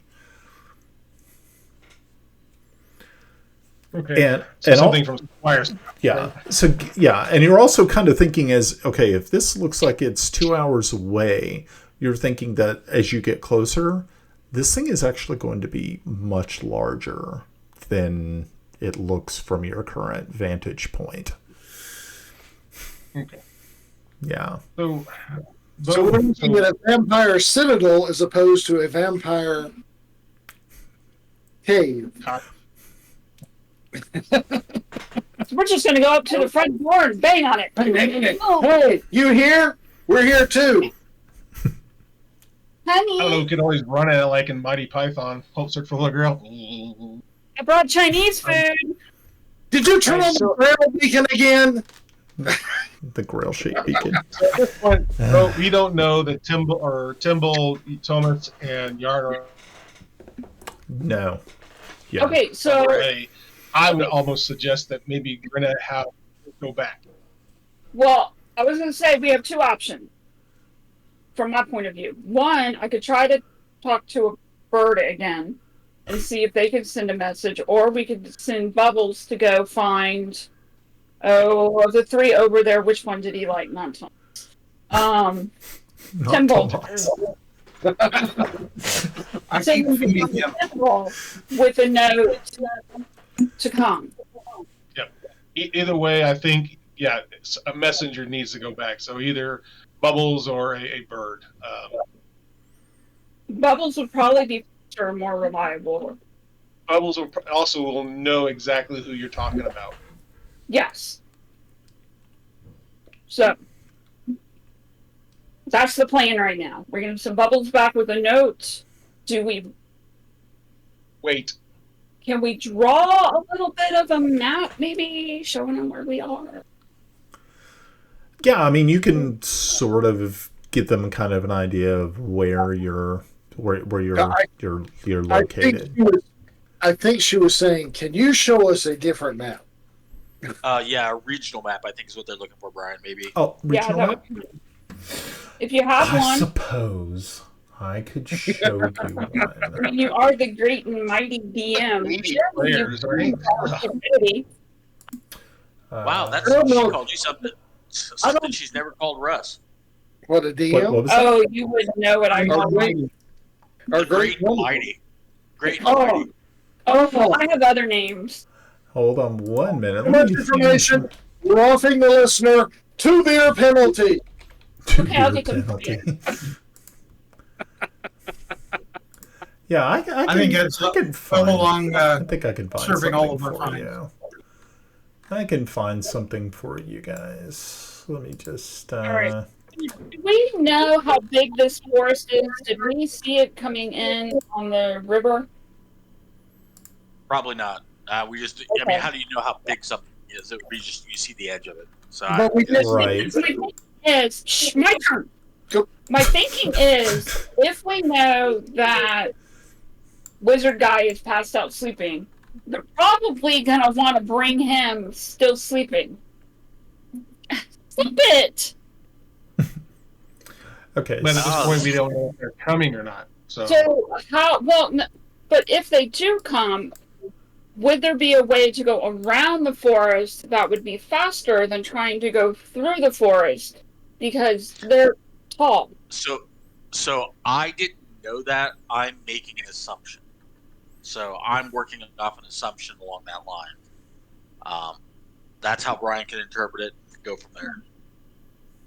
Well, because we don't know what you guys are planning, but in the original plan before we split, because that's what smart parties do, we knew that he was going to be sleeping in the wagon. We did know you would have known there was a wagon in play, Yes. but Yep. you didn't think we'd be coming this early. So we're about 2 hours early. That's why you guys have some playtime out there while we wagon ride, trying to traverse and try and get back to you. Right. So, And for the record, his bird is still up reconnoitering his Right. familiar. So, off character, Mhm. would his bird be able to wake him up from sleep if it saw something unusual? That's DM to. Yeah. The only, character. okay, well, here's the thing. If he was concentrating on it, Mhm. that's a different thing. But he's unconscious. It's different. If he was an elf, I would say, oh, definitely, because elves are actually in a meditative state. I would be fine with it. But he's a human, so that is not going to play out. Another thing, off character. Unless he flies to me and puts me on the head. That's what I was going Short to of him coming Right. physically to. A raven would be smart enough to go and probably wake somebody up. I know that's Well, off character. familiars are not actually the critters; they're spirits. Okay. All right. Well, never mind then. And out of that, by the way, Brian, when Yes. you said what you said, I felt like I was in the Continental Congress and I wanted to bang my beer on the table saying, agree. Yeah. Okay. So, back in character, I wanted some bubbles with a note telling them to hasten Okay. to our. Where are you sending bubbles? I'm gonna send bubbles to find Timble because he likes Timble. Hey, Ed. Yep. We're at 77% that says what plan. Well, shit. And we're about an hour going into it, so let's pick it up a little bit so we can at least get stuck into the location. With Indeed. time. Let's kill things. Yeah. Okay. So right now, Brian, we're in hour 4. So we're at that 10 o'clock going into 11 o'clock mark with me traversing. She's got Bubbles now returning to us in hour 4, Okay. looking for Temple. Okay, perfect. Okay, so I'm going to upload a map. So hang tight. And I'm going to upload this map. A So- map. A map, the map. Maps are cool.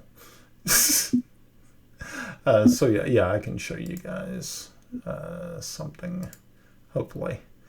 And these online maps are the biggest thing that keep me from actually DMing for all this stuff. Because It's the creating of the maps is just amazing. Actually, Russ, what you do is you go find somebody else's map and rip it off. Well, yeah, there is. Yeah, you can do that too. Yeah. I'm not going to create that shit. All my artistic ability is in my head. Well, you can find someone else to do it and create the map for you. Twice nothing is still nothing. Ooh. Okay. Let's see here. Have to create everything. What is the beer count tonight? I'm currently up, going on 6. Okay. This is the last. This is the last of my bottle. So.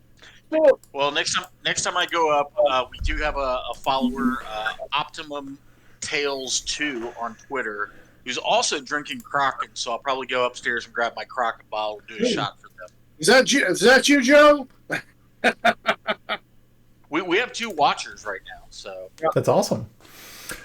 I have 2 guys. I have 2 guys that I went to junior high school with that are checking us out. Nice.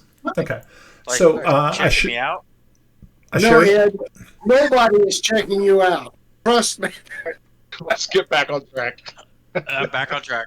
Okay. There we go. Kill Vance. Kill Vance. Moving right along. Do-do-do. Still waiting on the map. Okay. No, So it's Showed up, Yeah, but is this what you meant to show up? okay. So the location that you guys are kind of at, see, Merrydale is where this This one. Okay. yeah, we're is that. So if you travel about an hour out, you're right in this area here. I don't know if you guys can see where I'm pointing, but it's just a little bit to the west, past that dotted white line, and you can see the hills rise to the west there, and that is where you're looking. Here. Okay. Okay. Okay. So basically right now, roughly where the magnifying glass is, and we're looking into like that little veil Yep. kind of This area. little veil right here. Yep. Roger. Cool. Is everybody It's good? interesting. I thought we were farther north along that river that goes to the west. I thought that's where Merrydale was. Oh, you mean like We're, right here? very close to Flint. No. To, No, actually, yeah, the Javon actually runs right along the border there. So that's where you yeah, guys I are thought we at. were on that, but Further north. that Merrydale was right about where that. Hey, Like Albie, this think tributary? medieval maps. Think medieval maps are not exact like we're used to, right? So just keep that in No, mind. no. I just from the description, I thought that's where we're at. We're just very close to civilization, really. So that's good. Just north. And we're in a better spot. And Yeah. that plays to the plan that I said earlier, Brian, where I was telling people. Yeah. Out of that, as I look at this, remember, so based on that, I'm kind of moving north and west to try and skirt the woods with the wagon. Yes. So that's where we're kind of running around. Okay. And then, Okay, so let me get this straight. So you guys have already left town. So by the time before I left town, Yeah, that before. you guys have left town, Bubbles is going to miss you. yes. Actually, Unfortunately. she said go find Timble. So Bubbles, with nose, will maybe send him. And maybe, I suspect they'll catch up to us. Because Most she said specifically okay, that she would most send him to Timble, not to town. right, but most likely because that was the last place that Timble was, and his scent would be more prevalent there. That's going to be the first place he's going to go, and then he's going to 100%. track you. Yeah. That's where I would go. I agree 100%. Wait a minute. Okay. Continental Congress. Here, Here. Yeah, that's where we're going, and then there was something else I was going to say, but no, go ahead and go, guys. Okay. Cool. Okay. So is everybody's okay with the map? I can go ahead and take it off. Yes. You're good. Yeah. Cool. Okay, good. Yeah, for those people watching at home, that was a very, very quickly grab a map and create it on the fly because I didn't even have anything ready, and I was like going, thanks for throwing that one at me. Stuck. You're welcome. I'm good at keeping people on their toes. Yeah, thanks, My Greta. only would ask a question like that. So yeah. So if for those people playing at home, watching at home, and if you ever want to be a DM online, running a stream, this is what you can expect from your players. We're now currently in hour 4. Wagon working north. Bubbles is looking for Timble. Yes. That's where I've got us at, right? Okay, cool. So that's All 10 right. o'clock going in. Okay, cool. All right, very good. Okay, so that leaves you guys at the edge of the forest. Are you going to hang tight, or are you going to do something else? I think we probably hang tight because we've actually where's Melda at? I just thought I forgot about her. Yeah, that's a good question. You guys really didn't come up with a plan for her. You kind of left her just to her own devices. Oh man, I 100% agree. gonna First of all, I don't like NPCs. They play along with the party. So I don't think of them. Okay, so most likely, Tomas, she is going to try to make what you talked about come to fruition. Behind the scenes. There you go. And not accompanying us. Right. Got it. So Melba is out of the play. Yes. All right. Hey, Team 1, you're on your own. No. I mean, we know Timble and Yarn and Thomas are not trackers or good with the wilderness, but so I think we just need to stay put. You know what? I think we can burn the wilderness down. You're asleep. Why would you assume I'm not good with the wilderness? Stop talking in your sleep, Yarn. Okay, now I have a question. Yeah, all you hear is burn it all down, goobers. So the fox said that it smelled not right human. Yes. Okay, without venturing real far out of the woods, because that's like a vegan, are there any unusual prints around the area? You can check for, tracks and things. Would that be nature? If you're tracking, I would almost kind of say it might be survival. Okay. Yeah. Okay. My Yeah. rolling sucks. I can't put this dice in timeout. Yeah, that's the shame of digital dice. You can't put it in timeout. I'm gonna try again. Can I try again? And then the late guitars arrive. Okay, so you all take a little bit of time to kind of rest up, kind of get a feel of the landscape. Also kind of looking around for other animals that might be in the area. Unfortunately, though, once Kellex showed up and Kiffy, animals are a little bit less inclined to visit the area. Being able to smell humans, smell dwarves, they're not as nature-based as, say, a fey creature such as yourself with fey, with fey background. So animals kind of shy away. We think of them as meat snacks. Oil Yeah. metals. Yeah, Pretty sure if he has an anti-nature field around him. an anti-nature field. Time out. Hate the natures. I have a question. Okay. So, being Fey touched, I have no spells dealing with Fey stuff other than fairy fire. Yes. Would it be possible for me to go into a trance to try to connect with my Fey senses to sense anything around me that is unusual?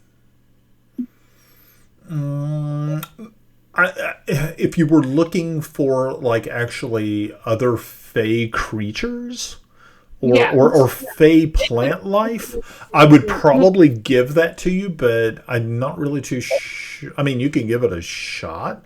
I mean, because you are Fey touched, I don't have a problem with you trying to reach out with those feelings to see if you're able to tap into something that might be local to you. Okay. Okay. How would you want me to do that? Let's see. How about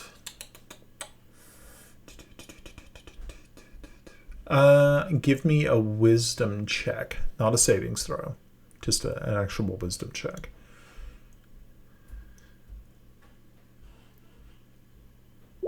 Okay, cool. All right, so as you are sort of, as you're sitting there, kind of thinking, contemplating, reaching out with your feelings, using your Fey, your Fey ancestry and Fey, the Fey touch that you have been, not, I wouldn't call it, well, maybe blessed with, but also sometimes a curse. Being Fey is not always the an awesome thing, but sometimes it can be. And as you're feeling, you do pick up a couple of small things that you realize. One thing is, and we discussed this in another episode. There is an actual object on you that pulses with this energy. But other than that one piece, that one object, you really cannot detect any other Fey creatures really close by, but you kind of feel that there may be a dryad or fairy presence in the forest behind you. So that's interesting. Can I perceive about how far? What did you do? I don't know. It's whatever crap you have underneath your chair. You broke something. Oh, well. Oh, man. I didn't break anything. I probably just kicked something down. Is that why things are leaking under the table? What?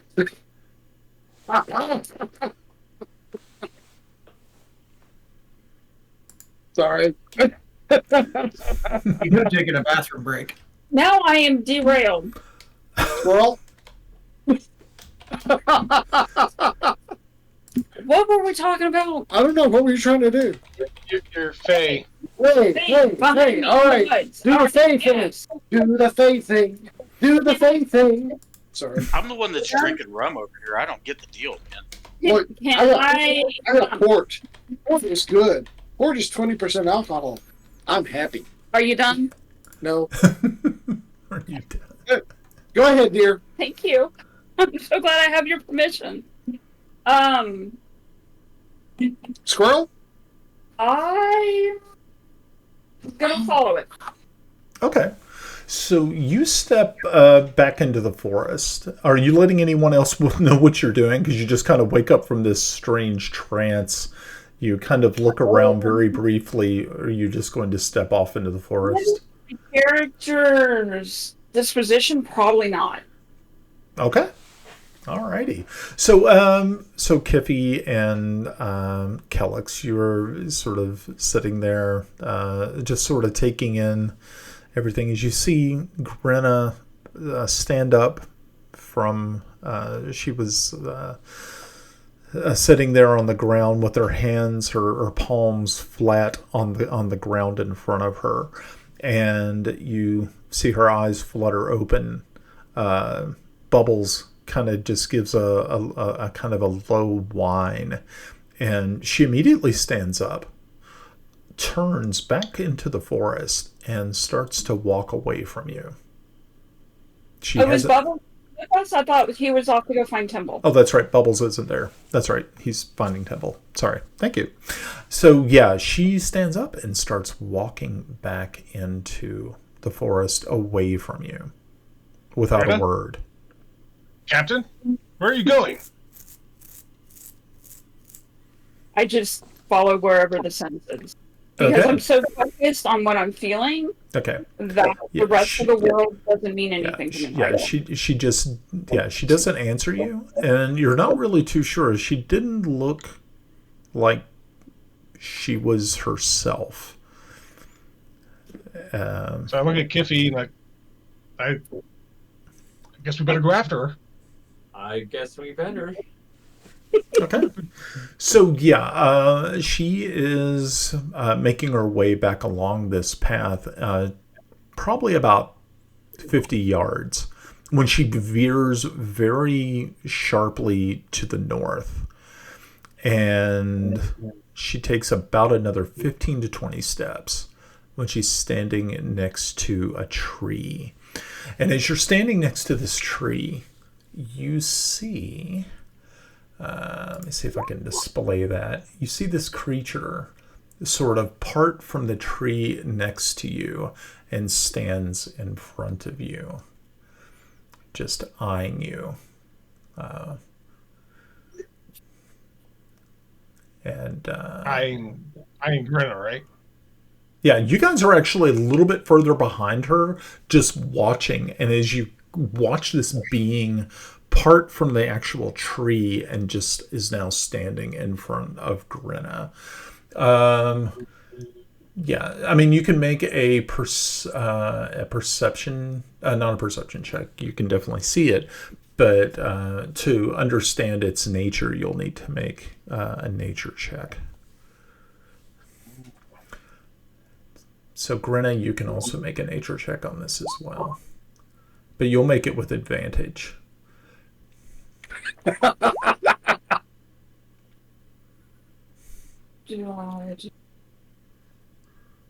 Nope, that's not. Nope. That's okay. Yeah, That's a good roll. That's really good. Okay, so actually, Kellex, you're not very sure what you're looking at, but it looks like some sort of creature. At first, you thought it was like a living tree, maybe like a treant or something of that nature. But it doesn't move like a treant, and it's not large like treants. Kippy, you've actually seen these creatures before in your travels, and you know that they're usually dangerous, or can be dangerous. Grinna, you know what this is immediately. This is a dryad, and you kind of knew this is what you were going to find. And yes, so it looks down upon you. It's medium in height. Dryad, I've got +2 Dryad slaying skills. Dryad Slayer. So Am I scared? I'm sorry? Worried? Am I scared? Am I worried? You know of them. You do know that they can be dangerous, but I mean they're fae, and fae can be kind of unpredictable. They can, especially if they sometimes like to strike deals. So you're kind of wondering, okay, if what am I going to talk with? You came here to it. You were drawn to its essence, so it obviously is looking at you, expecting something.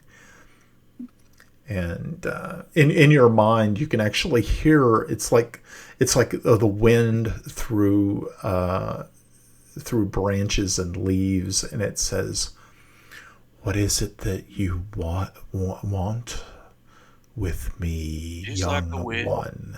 Yes. To the trees. She's got the open eyes next to me. So yeah, it asks you, "What do you want from me?" Oh my goodness. Russell, you're about to explode over there. Are you okay?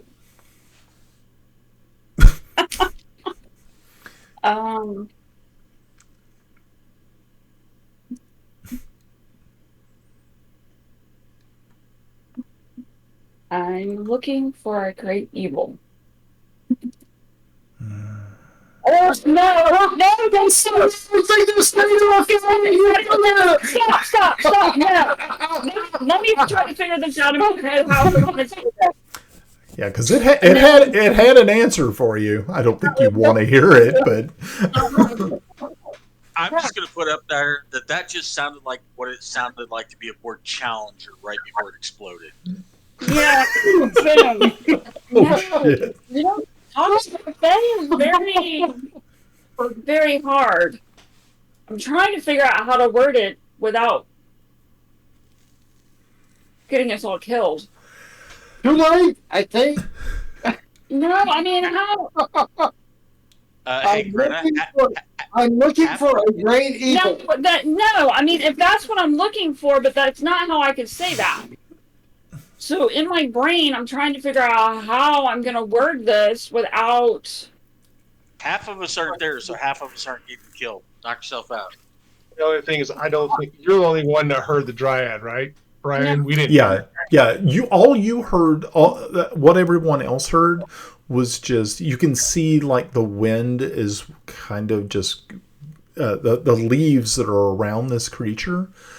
You can see that like this wind is kind of playing around it. It's very mesmerizing. It looks very intense as its gaze is focused on Grinna.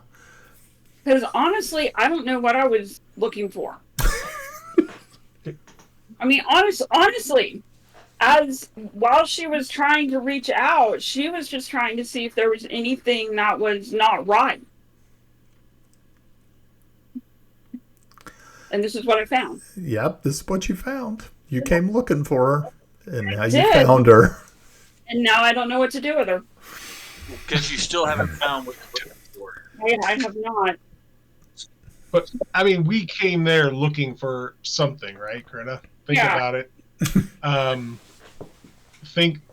trying not to. I don't want to think of what she is and what we're looking for is.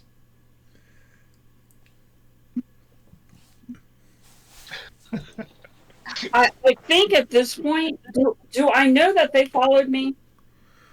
You were no. Go ahead and make a perception check to see if you actually did realize that they are there with disadvantage. I don't think anybody should be able to hear us. So how do I do that?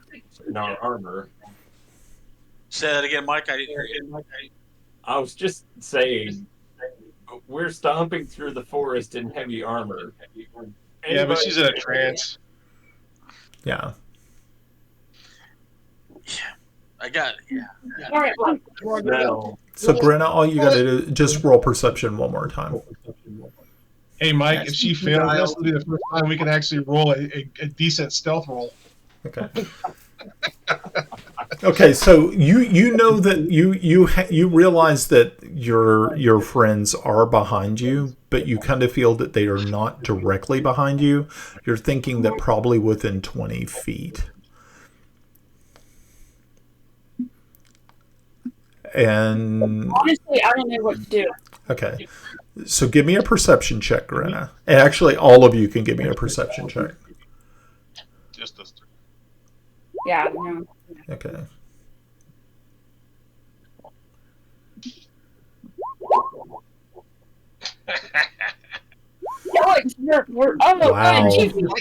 Okay, so of all the people there who are watching this, Kiffy notices that, and as Kiffy has been kind of on guard with this, is you start to see that the leaves on this creature are starting to change colors. And you can see that it is turning to like a rust red. Okay, let's see. I'm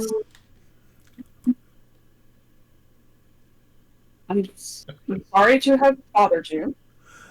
I'm sorry with that. I'm not worthy of your presence. Thank you.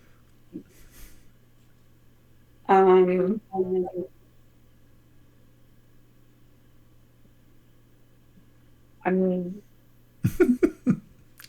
really, truly, I felt you. I heard your call, and I came. I I don't know. And so the sound that is going through your mind at this time is seems like we have an echo somewhere. Sorry. What you hear in your mind is this kind of whispering wind that is going through. It says, "The only reason I have not struck out against you is because of what you carry." Is that like carry me back to old Virginia? You sought me out, but you have nothing to ask of me. That is peculiar.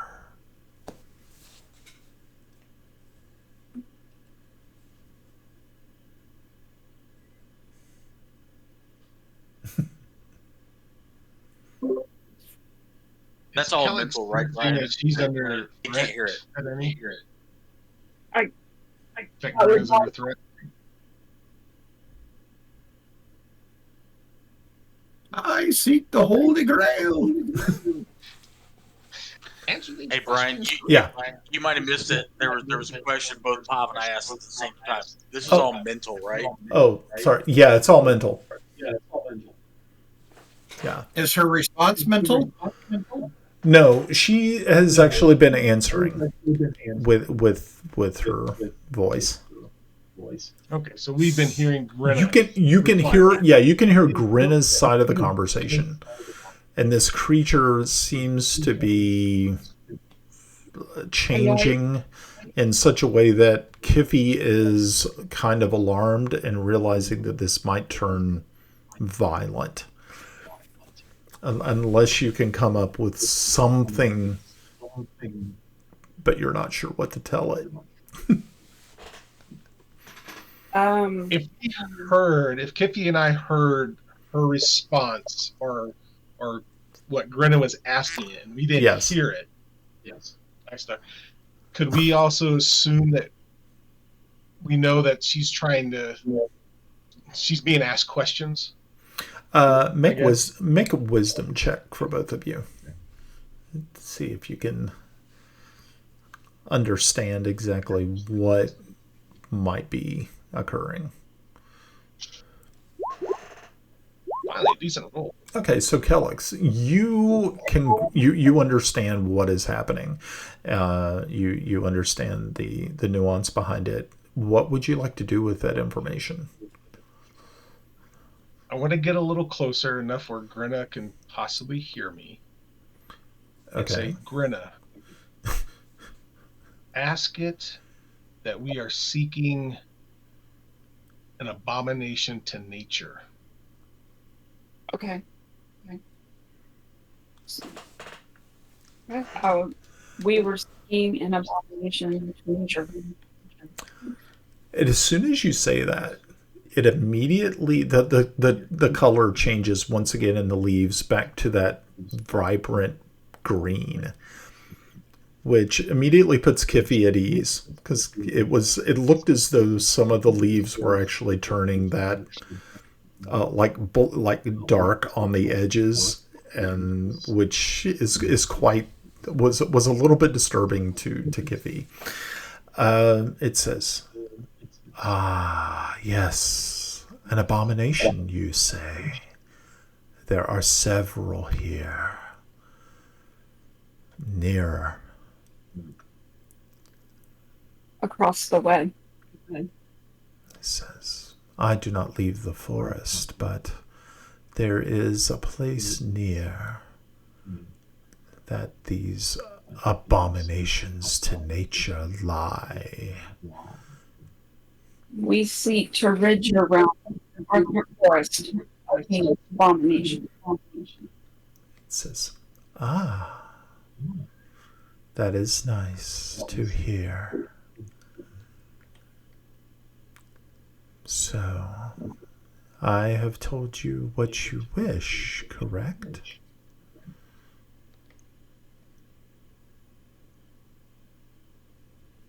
"Where are you from?"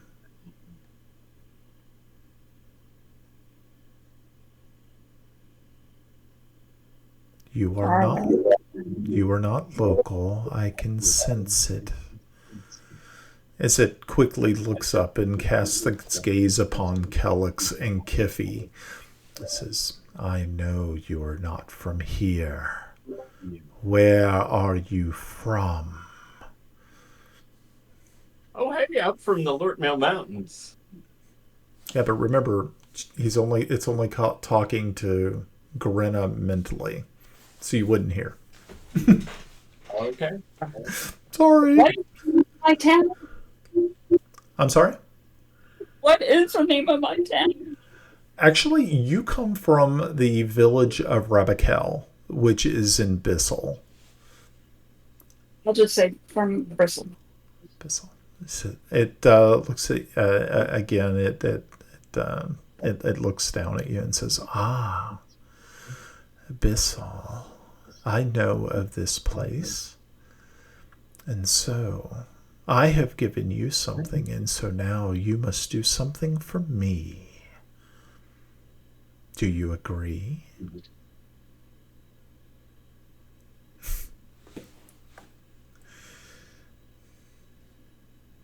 If it is I look within, nervously. if within my power to do so. I believe it is. And so it reaches within its foliage and takes out it looks to be a pouch made of bark. And it hands it to you. And it says, I want you to take this and place the seeds inside in your forest near in Bissell, where you come from. Giving me seeds?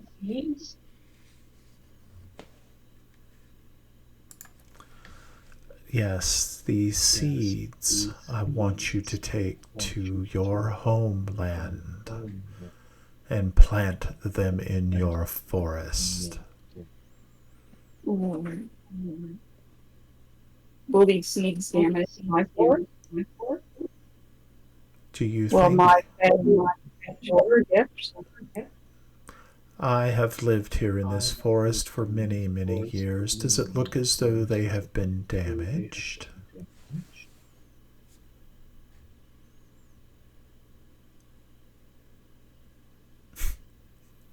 I can take them. Cannot guarantee my fate or plant your gifts. Yes. Thank you. If you do this for me, then if you can promise that you will do this, I shall give you a gift.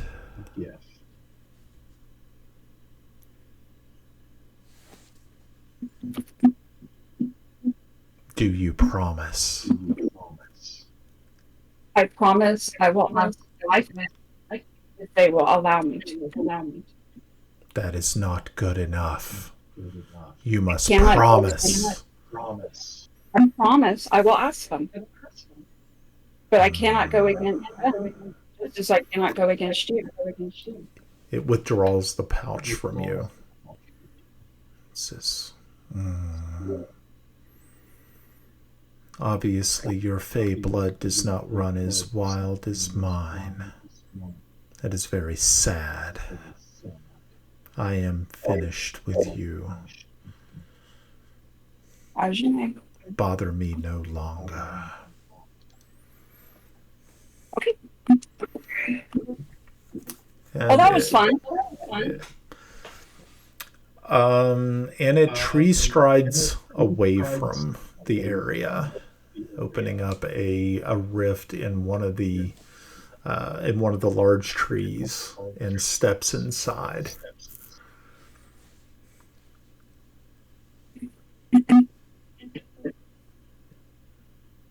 Okay. What did it say? What did it want? It wanted me to take in the forest in Bristle, but I said I couldn't do that without permission of our Hey, real quick, somebody mute. We're getting back play. Oh, Stand by.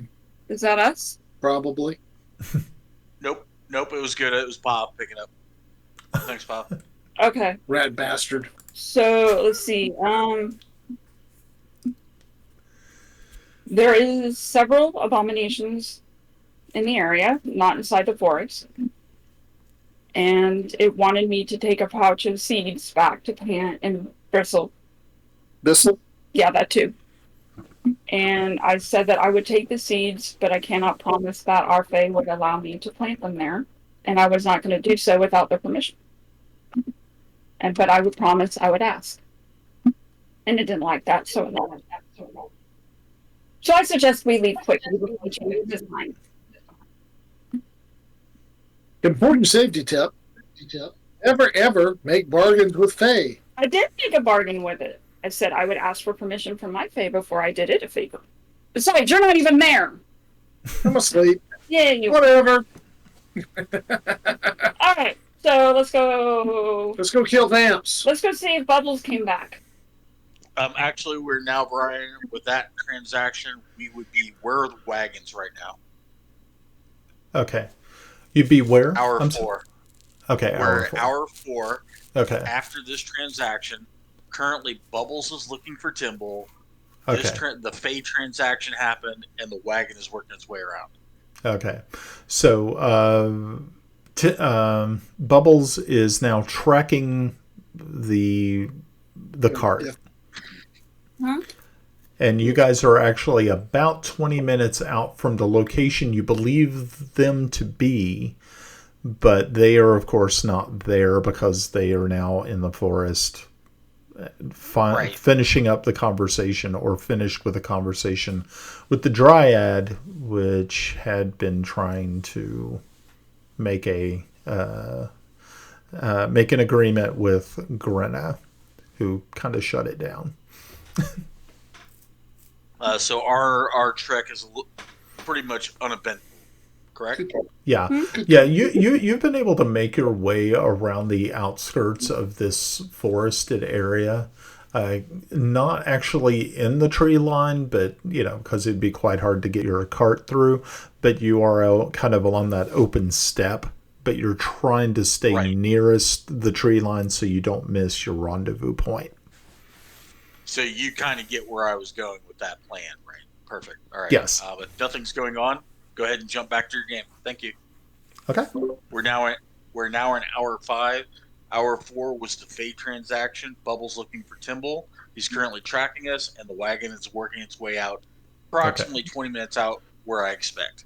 Okay. And I will have gotten off the wagon and been walking in front of the mule, horse, whatever, trying to point out areas that would be hard to pass with the wagon to help us navigate.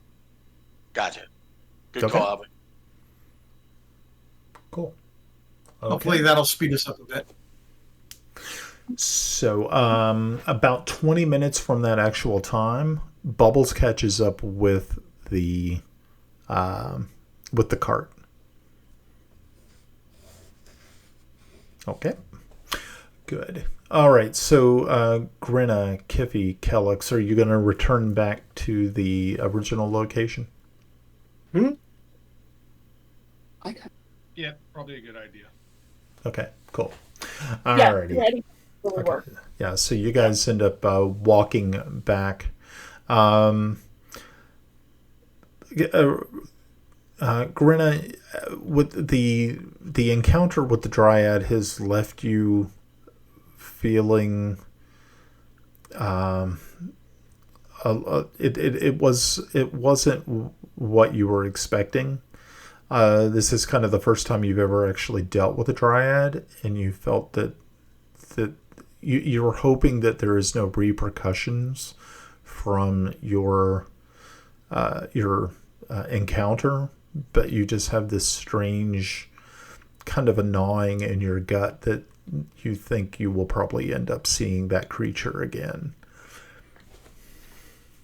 Not if we have enough fire.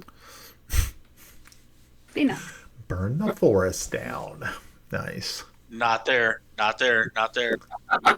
Yeah, but I can still make comments. Still sleeping. Okay.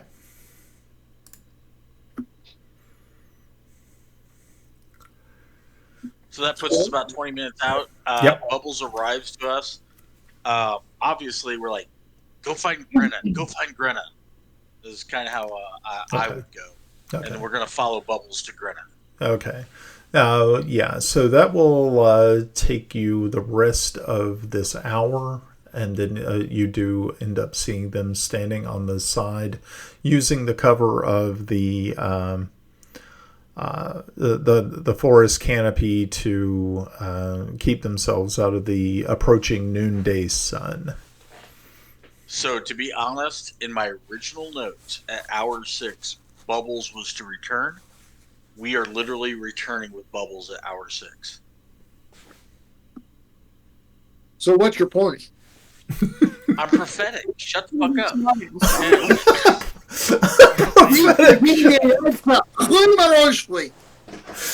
I'm prophetic. Shut the fuck up. I love that. That was well put.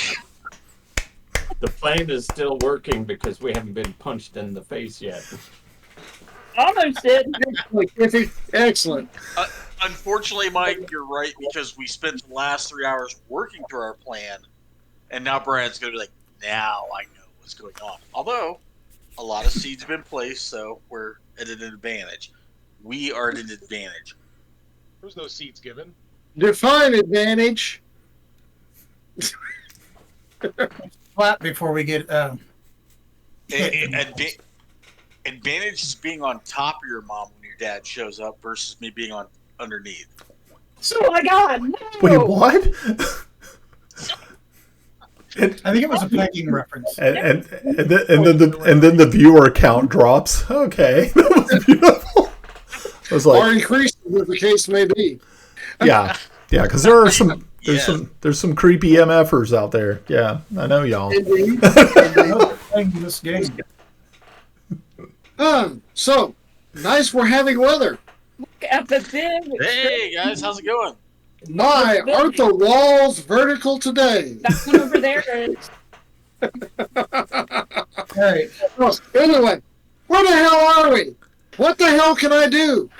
I want to kill something. You're sleeping. Damn it! I hate it when that happens. Now, can you guys tell us? Over a single first level spell? Man! Can we? Yeah, it's magic missile. It's a good No, spell. it's chromatic orb. Again. Sure. Plan. Whatever floats your boat. For you three, what have you discovered? Well,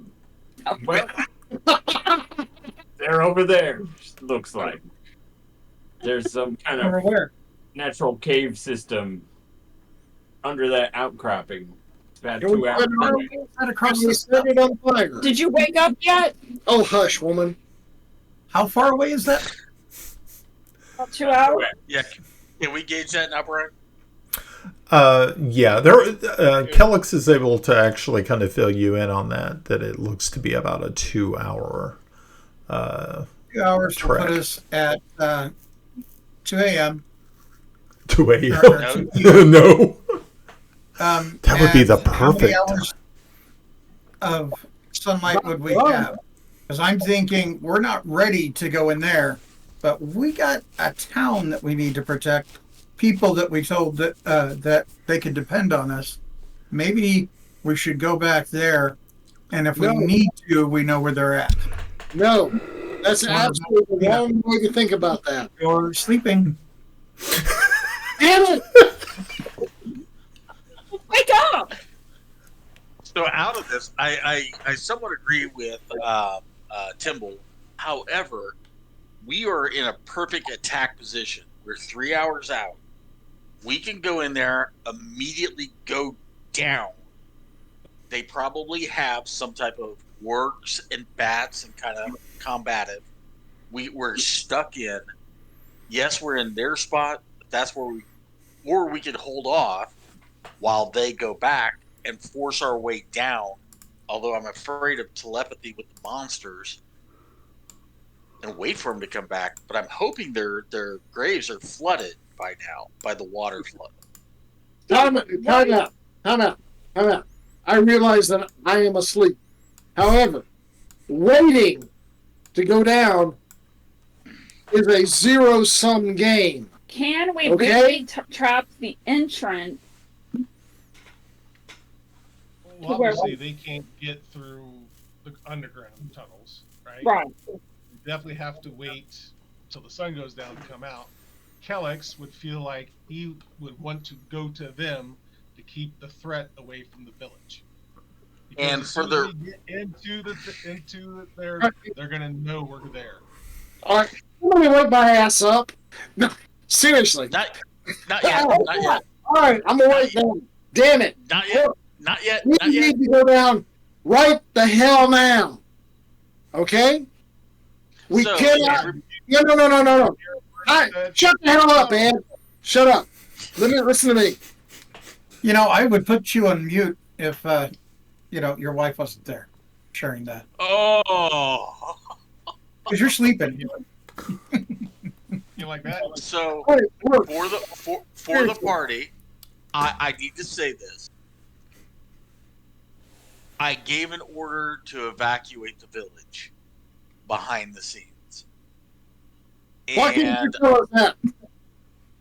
because I did plant, or I attempted to plant a villager saying they were going in an opposite direction and they were a human sacrifice.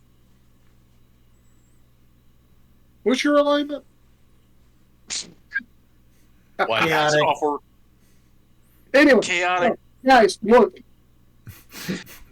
Our whole purpose here is to protect the village. We can't sacrificed Shut the one. hell up. My turn. You look unlucky.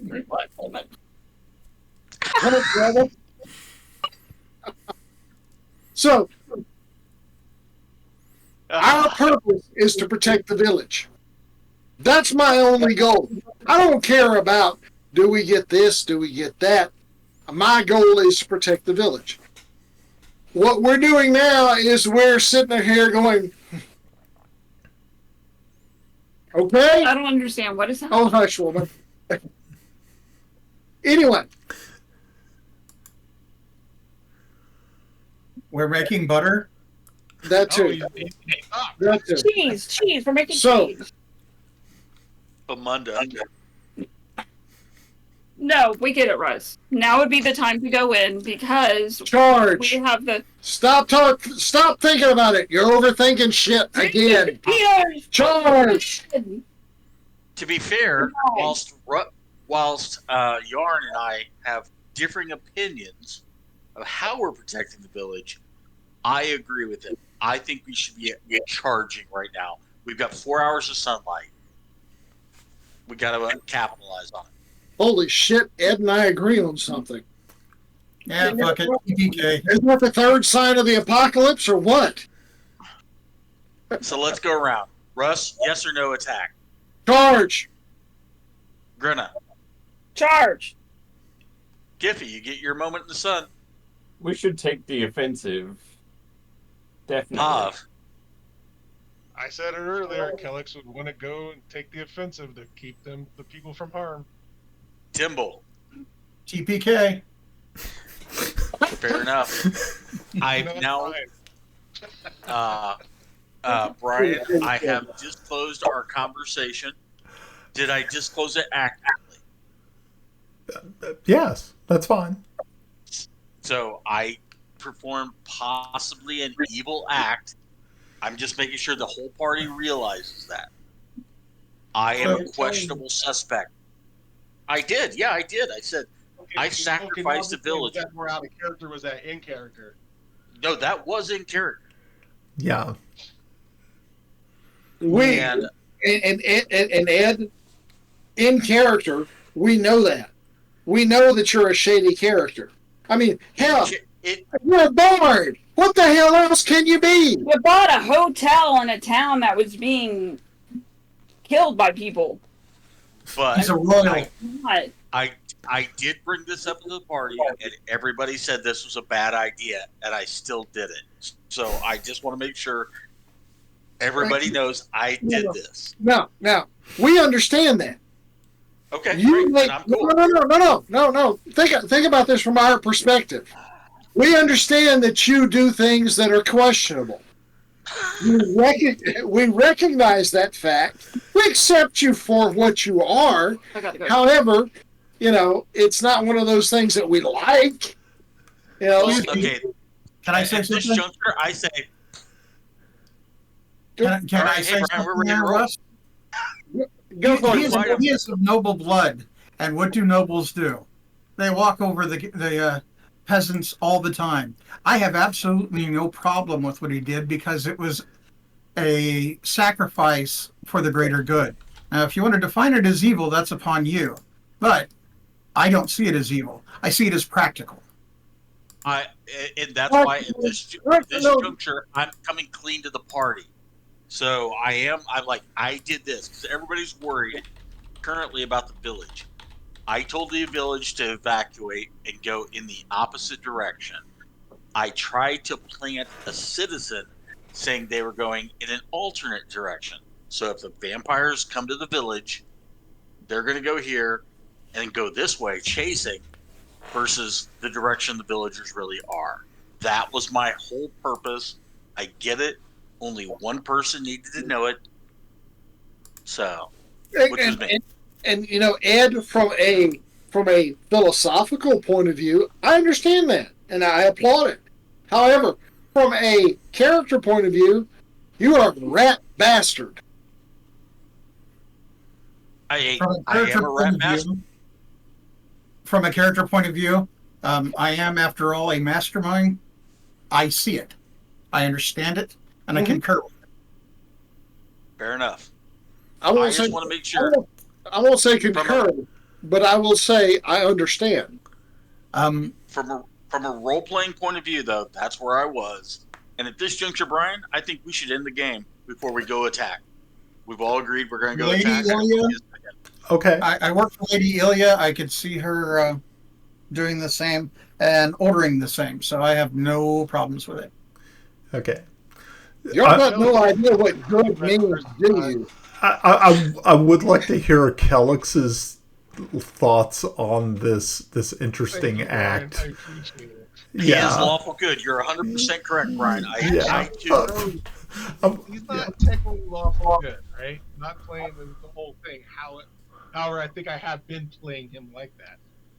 So, Kellix, he would not willingly allow someone else to sacrifice themselves for, especially someone like that, a villager, right? This is what. Put your hand down there, Yarn. Put your hand down, Yarn. I got a question for you. And damn it, I'm defending Ed. Damn it. Would you take the agency away from somebody that decided to make that choice? Being that I wasn't there, and I don't know how that agency was made, I would.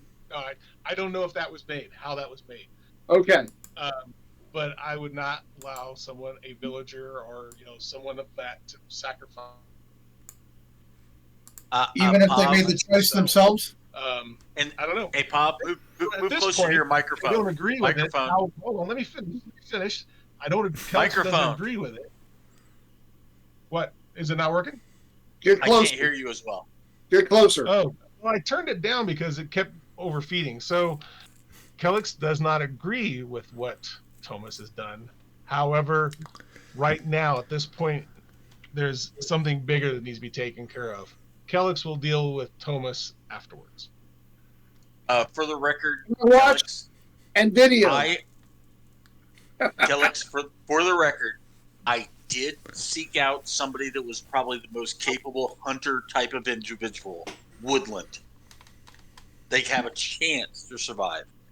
Melba? Versus like getting a little girl and sending her out in the woods. So the Was question it Melba? were they willing to do it? Did you pay them to do it? Yes. There There was remuneration.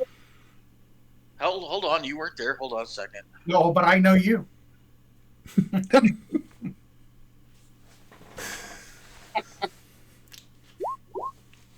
No, there was no payment. I just totally asked somebody.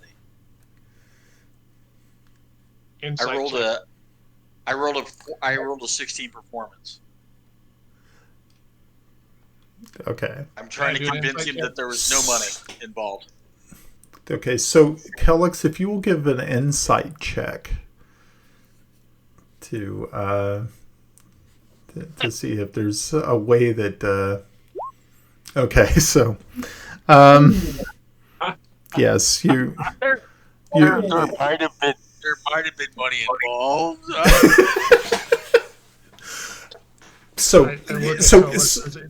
Kellix, what you're able to ascertain from this role is that you're not able to see, or he did not explicitly say that there was money or a possible favors that were offered in lieu of actual monetary recompense, but you do get this feeling that he is not telling you everything with regard to that issue.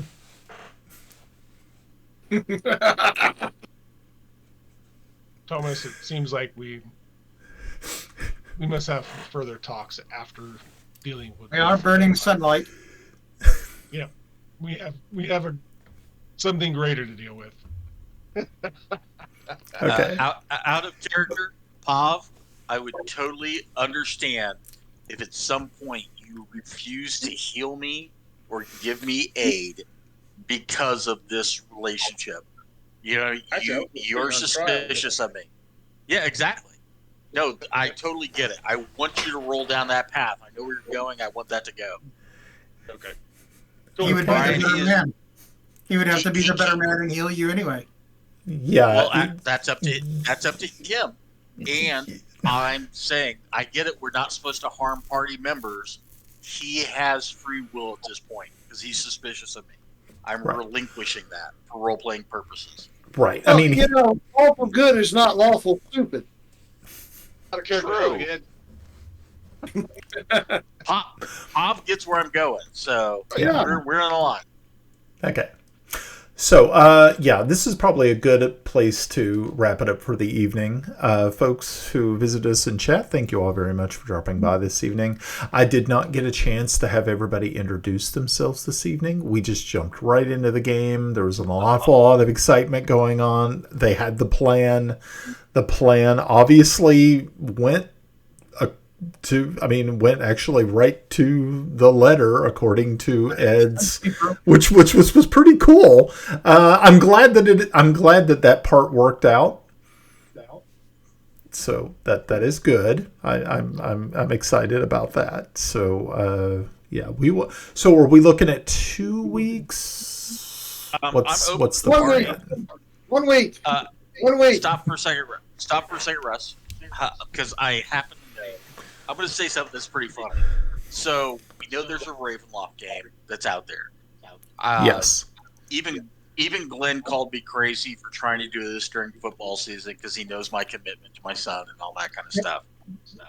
I want to kick that game off on October 1st. It's a Sunday if the players are available.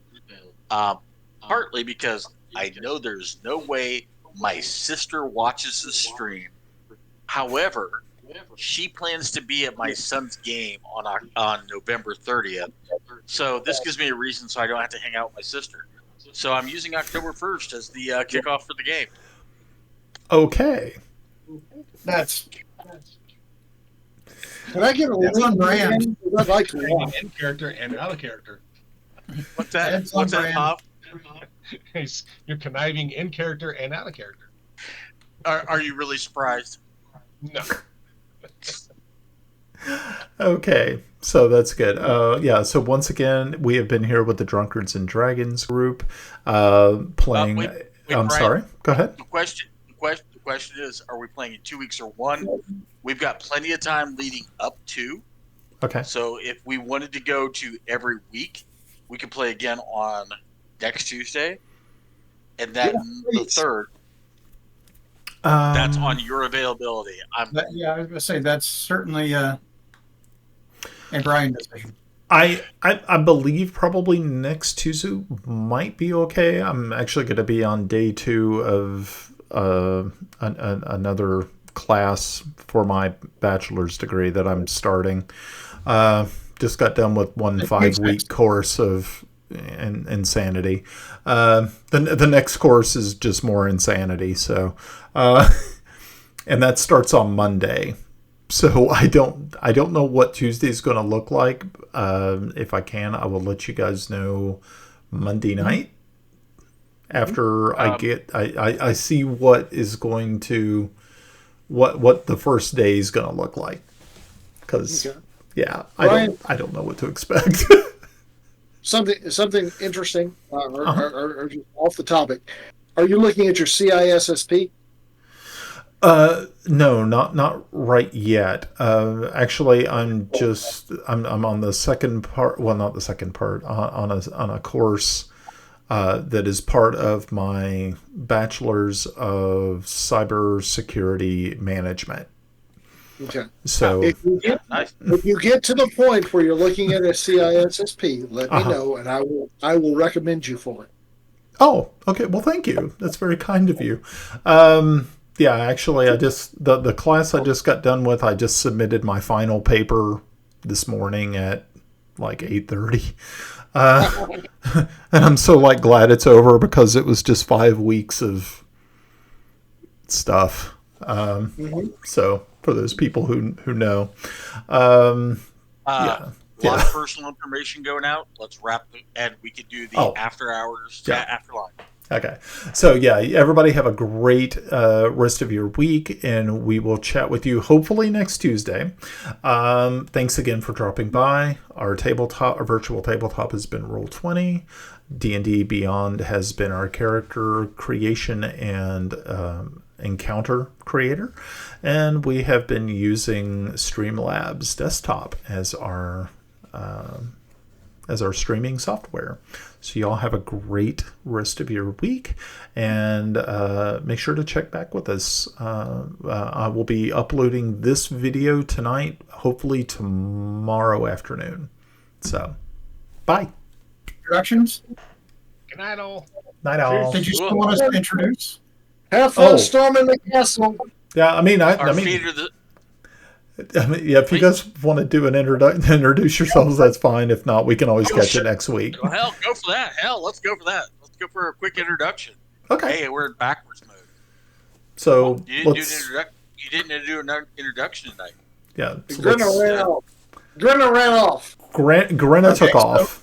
So it's going to be Kiffy. Oh, yeah. I'm Mike. I'm playing Kiffy, Dwarven Cleric of Fortubo. I'm Path. I'm playing a Paladin Heronius and possibly a future lawyer or judge.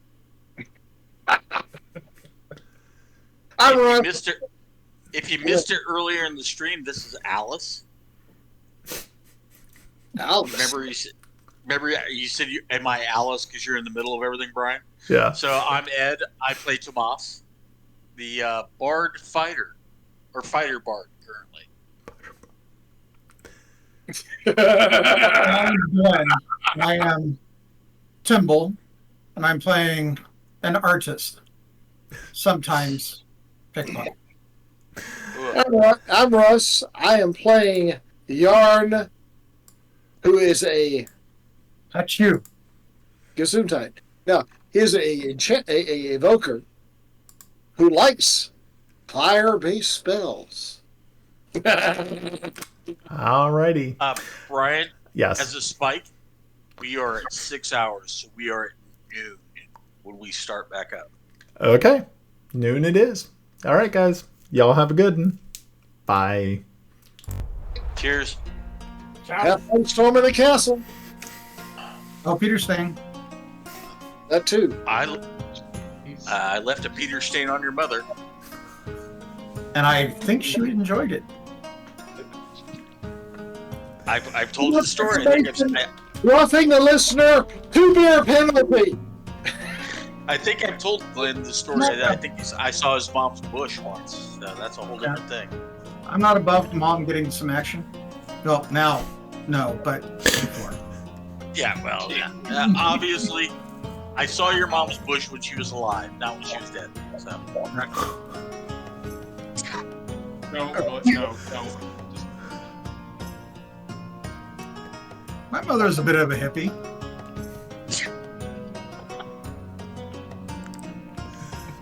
Are we clear?